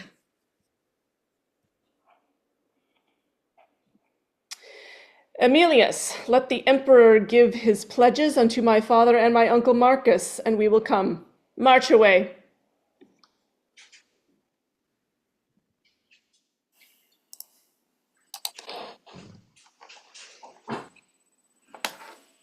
Thus, in this strange, sad habiliment, we will encounter with Andronicus. And say I am revenge sent from below to join with him and right his heinous wrongs. Knock at his study where they say he keeps to ruminate strange plots of dire revenge. Tell him revenge is come to join with him and work confusion on his enemies. Who doth mollest my contemplation? Is it your trick to make me ope the door, that so my sad decrees may fly away, and all my steady be to no effect? You are deceived, for what I mean to do, see here in bloody lines I have set down, and what is written shall be executed. Titus, I am come to talk with thee. No, not a word. How can I grace my talk, wanting a hand to give it action? Thou hast the odds of me, therefore no more. If thou didst know me, thou wouldst talk with me. I am not mad. I know thee well enough. Witness this wretched stump. Witness these crimson lines. Witness these trenches made by grief and care. Witness a tiring day and a heavy night. Witness all sorrow, that I know thee well for our proud empress, mighty Tamora. Is not thy coming for my other hand? No, thou sad man, I am not Tamora. She is thy enemy, and I thy friend. I am revenge sent from the infernal kingdom to ease the gnawing vulture of thy mind by working wreakful vengeance on thy foes. Come down and welcome me to this world's light. Confer with me of murder and of death. There's not a hollow cave or lurking place, no vast obscurity or misty vale where bloody murder or detested rape can couch for fear, but I will find them out, and in their ears tell them my dreadful name, Revenge, which makes the foul offender quake. Art thou Revenge? And art thou sent to me to be a torment to mine enemies? I am, therefore come down and welcome me. Do me some service ere I come to thee. Lo, by thy side where rape and murder stands. Now, give me some surance thou art Revenge. Stab them, or tear them on thy chariot wheels, and then I'll come and be thy wagoner, and whirl along with thee about the globe. Provide thee 2 proper palfreys, black as jet, to hail thy vengeful wagon swift away, and find out murderers in their guilty caves.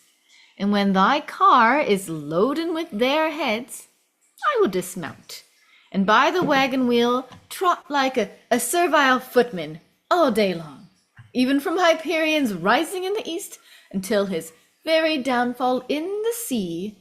And day by day I'll do this heavy task, so thou'll destroy rapine and murder there. Oh, these are my ministers, and come with me. Are they thy ministers? What are they called? Rapine and murder, therefore called so, 'cause they take vengeance of such kind of men. Oh, good Lord, how like the Empress's sons they are, and you the Empress, but we worldly men have miserable, mad, mistaking eyes. Oh, sweet Revenge. Now I do come to thee, and if one arm's embracement will content thee, I will embrace thee in it by and by. His closing with him fits his lunacy. Whate'er I forge to feed his brain-sick fits, do you uphold and maintain in your speeches, for now he firmly takes me for Revenge, and being credulous in this mad thought, I'll make him send for Lucius and his son. And whilst I at a banquet hold him sure, I'll find some cunning practice out of hand to scatter and disperse the giddy Goths, or at the least make them his enemies. See, here he comes, and I must ply my theme.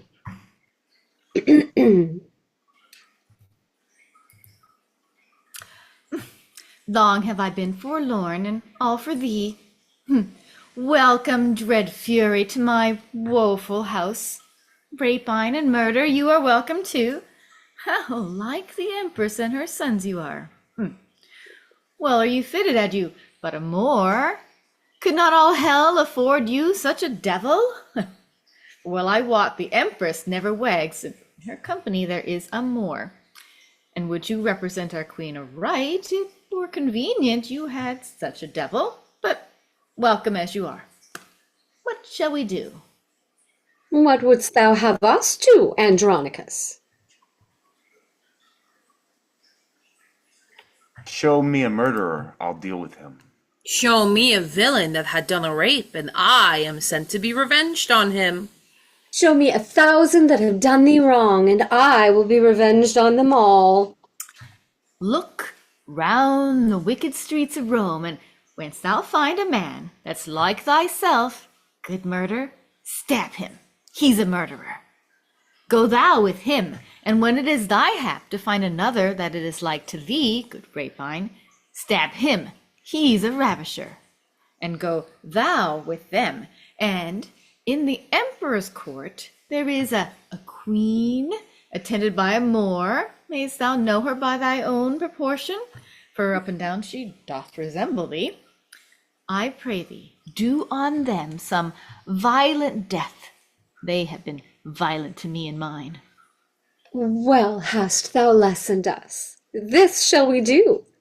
But would it please thee, good Andronicus, to send for Lucius, thy thrice valiant son, who leads towards Rome a band of warlike Goths, and bid him come and banquet at thy house? When he is here, even at thy solemn feast, I will bring the empress and her sons, the emperor himself and all thy foes, and at thy mercy shall they stoop and kneel, and on them shalt thou ease thy angry heart. What says Andronicus to this device? Marcus, my brother, 'tis sad Titus calls. Go, gentle Marcus, to thy nephew Lucius. Thou shalt inquire him out amongst the Goths. Bid him repair to me, and bring with him some of the chiefest princes of the Goths. Bid him encamp his soldiers where they are. Tell him the emperor and the empress too feast at my house, and he shall feast with them. Do this for my love, and so let him, as he regards his aged father's life. This will I do, and soon return again. Now will I hence about thy business, and take my ministers along with me. Oh, nay, nay, nay. Let rape and murder stay with me, or else I'll call my brother back again and cleave to no revenge but Lucius. What say you, boys? Will you bide with him whiles I go tell my lord the emperor how I have governed our determined jest? Yield to his humour. Smooth and speak him fair, and tarry with him till I turn again. I know them all, though they suppose me mad, and will o'erreach them in their devices, a pair of cursed hell-hounds in their dam. Madam, depart at pleasure. Leave us here. Farewell, Andronicus. Revenge now goes to lay a complot to betray thy foes. Oh, I know thou dost, and sweet revenge, farewell. Tell us, old man, how shall we be employed? Tut, I have work enough for you to do. Publius, come here. Caius and Valentine. What is your will? Know you these two? The Emperor's sons, I take them, Chiron and Demetrius. Oh, fie, Publius, fie, thou art too much deceived. This one is murder, rape is the other's name, and therefore bind them, gentle Publius. Caius and Valentine, lay hands on them. Oh, oft have you heard me wish for such an hour, and now I find it. Therefore bind them sure, and stop their mouths if they begin to cry. Publius and others hold on to Chiron and Demetrius. Villains, forbear! We are the Empress's sons! And therefore we do what we are commanded. Stop, close your mouths, let them not speak a word. Is he sure bound? Look about what you bind him fast. Lavinia enters, bearing a knife and a basin. Come, come, Lavinia, look. Thy foes are bound. Sirs, stop their mouths, let them not speak to me, but let them hear what fearful words I utter. O villains, Chiron and Demetrius, here stands the spring you have stained with mud, this goodly summer with your winter mixed. You killed her husband, and for that vile fault, 2 of her brothers were condemned to death. My hand cut off and made a merry jest, both her sweet hands and her tongue, and that more dear than her hands or tongue, her spotless chastity. Inhuman traitors, you constrained and forced. What would you say if I let you speak? Villains, for shame, you could not beg for grace. Hark, wretches, how I mean to martyr you. This one hand left is left to cut your throats, while that Lavinia between her stumps doth hold the basin that receives your guilty blood. You know your mother means to feast with me, and calls herself revenge and thinks me mad? Hark, villains, I will grind your bones to dust, and with your blood and it I'll make a paste, and of the paste a coffin I will rear, and make 2 pastries of your shameful heads, and bid that strumpet with your unhallowed dam like to the earth swallow her own increase. This is the feast that I have bid her to, and this is the banquet she shall suffice on. For worse than Philomel you used my daughter, and worse than Progne I will be revenged. And now, prepare your throats. Lavinia, come. Titus cuts the throat of Chiron and Demetrius. Receive the blood, and when they are dead, let me go grind their bones to powder small, and with this hateful liquor temper it, and in their paste let their vile heads be baked. Come, be every one officious to make this banquet, which I wish may prove more stern and bloody than the centaur's feast. So, now, bring them in, and I'll play the cook, and see them ready 'gainst their mother comes. Uncle Marcus, since it is my father's mind that I repair to Rome, I am content. And odds would find befall with fortune will. Good uncle, take you in this barbarous Moor, this ravenous tiger, this accursed devil. Let him receive no sustenance. Fetter him till he be brought unto the empress's face, for testimony of her foul proceedings, and see the ambush of our friends be strong. I fear the emperor means no good to us. Some devil whisper curses in mine ear, and prompt me that my tongue may utter forth the venomous malice of my swelling heart. Away, inhuman dog, unhallowed slave! Sirs, help our uncle to convey him in. The trumpets show the emperor is at hand.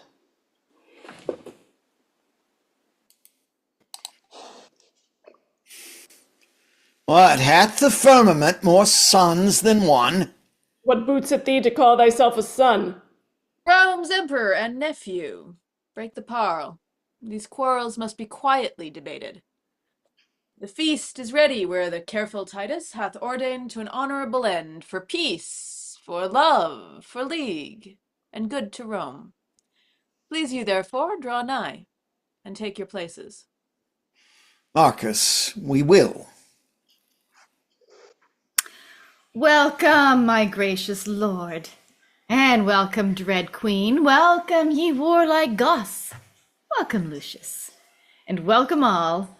Although the cheer be poor, it will fill your stomachs. Please you, eat of it. Why art thou thus attired, Andronicus? Because I would be sure to have all well to entertain your highness and your empress. We are beholden to you, good Andronicus. And if your highness knew my heart, you were. My lord, the emperor, resolve me this. Was it well done of rash Virginus to slay his own daughter with his own right hand, because she was enforced, stained, and deflowered?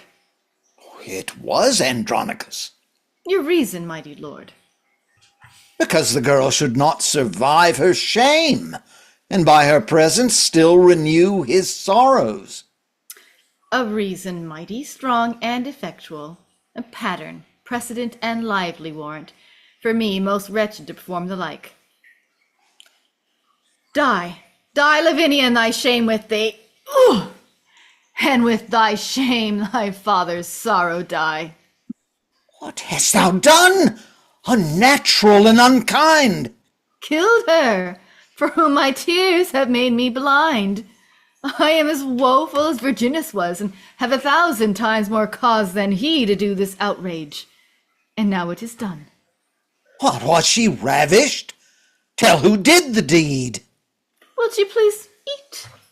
Will your highness feed? Why hast thou slain thine only daughter thus? Not I. 'Twas Chiron and Demetrius. They ravished her and cut away her tongue. And 'twas they that did her all this wrong. Well, go fetch them hither to us presently.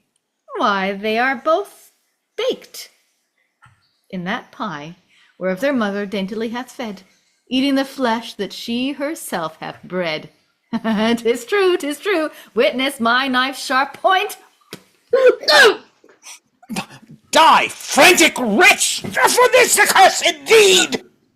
Can the son's eye behold his father bleed? There's meed for meed and death for deadly deed. And he kills Saturninus. A great tumult. Lucius, Marcus, and others go up into the balcony. Enough! You sad-faced men, people and sons of Rome, by uproar severed like a flight of fowls scattered by winds and high tempestuous gusts. Oh, let me teach you how to knit again this scattered corn into one mutual sheaf, these broken limbs into one body.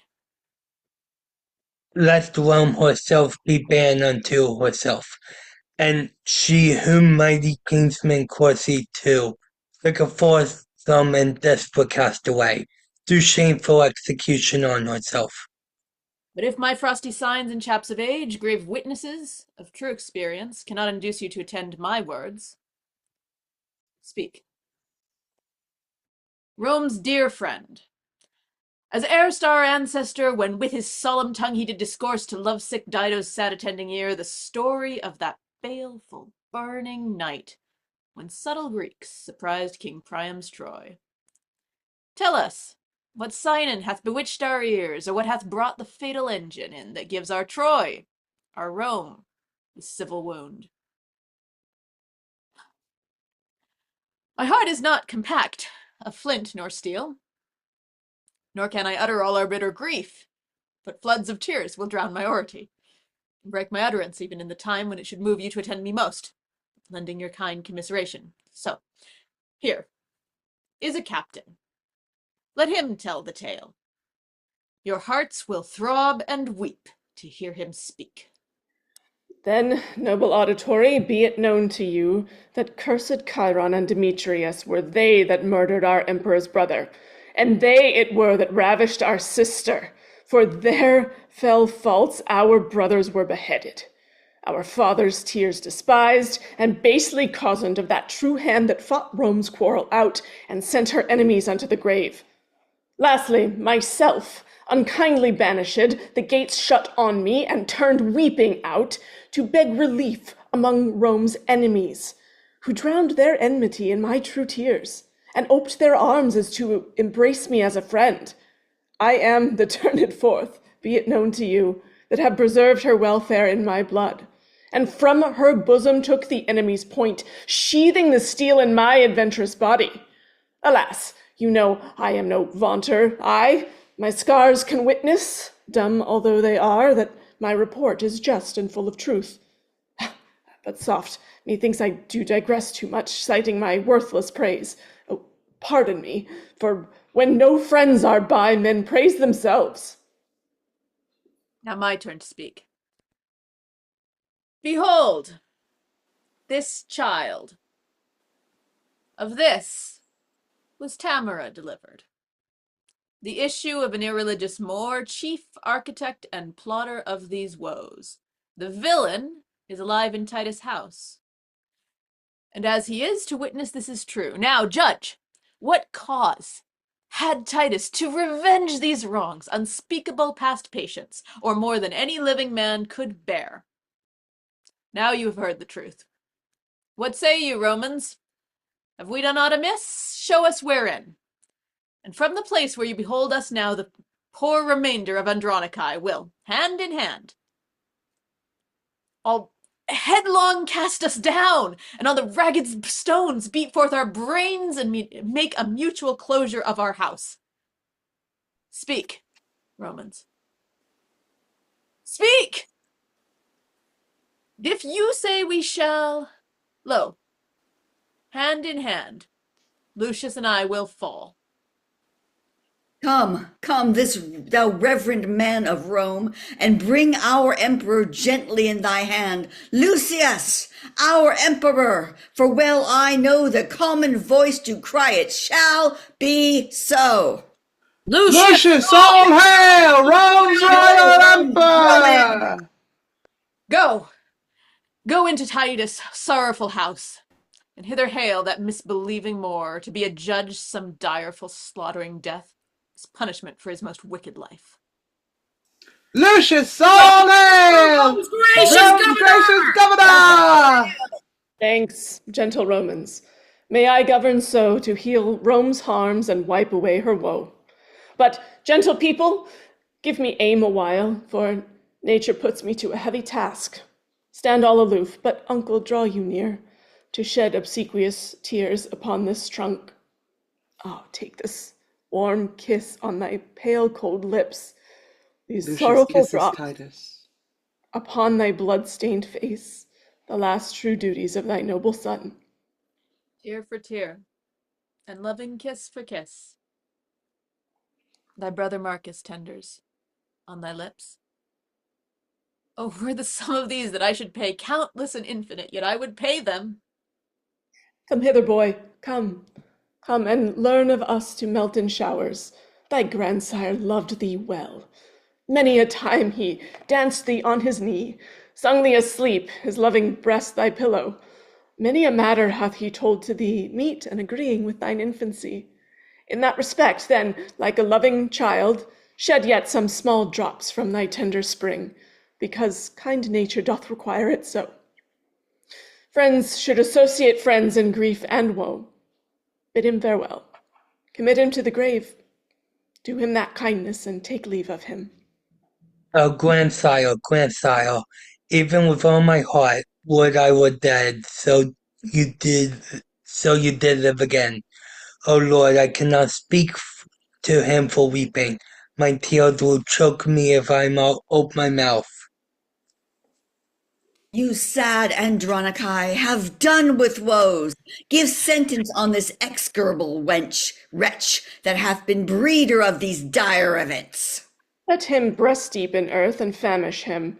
There let him stand and rave and cry for food. If anyone relieves or pities him for the offense he dies, this is our doom.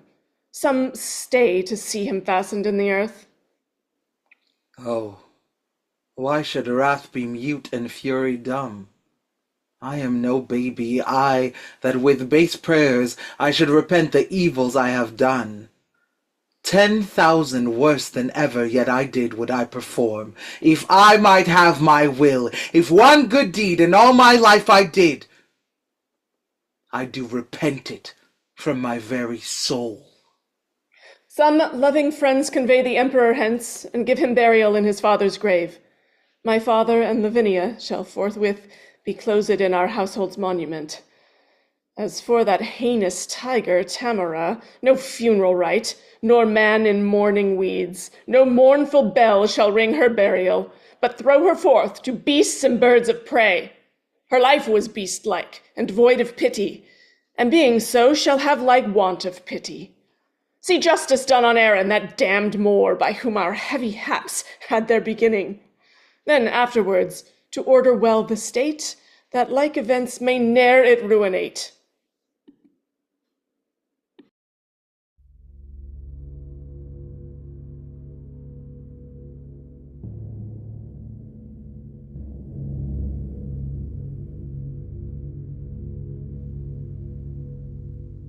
Titus Andronicus by William Shakespeare. A JaYo Théâtre production.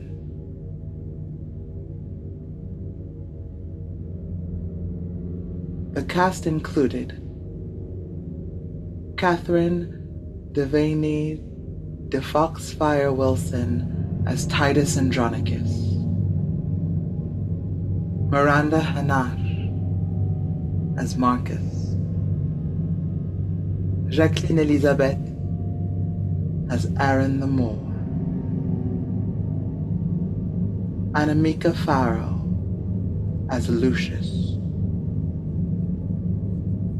Magdalen Powers as Tamora.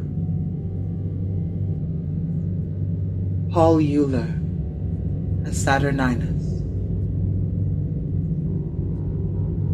Ryan Smith as Demetrius. Belinda Roddie as Chiron. Hayley Eisabeth Beiermeister as Lavinia and Third Goth. Lise Moreau as Bassianus. Paula K. Long as Aemilius, Martius, Mutius, Tribunes, and Goth.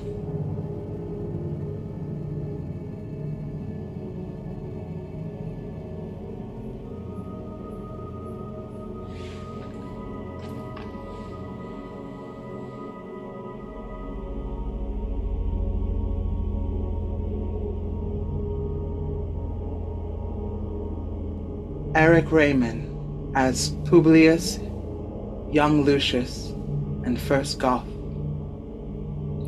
Vivian Alvin as Captain, Messenger, Nurse, and Quintus. And Meredith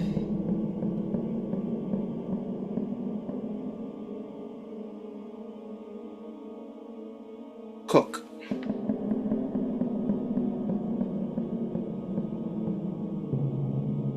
As Country Fellow, aka Clown, Goth, and Roman.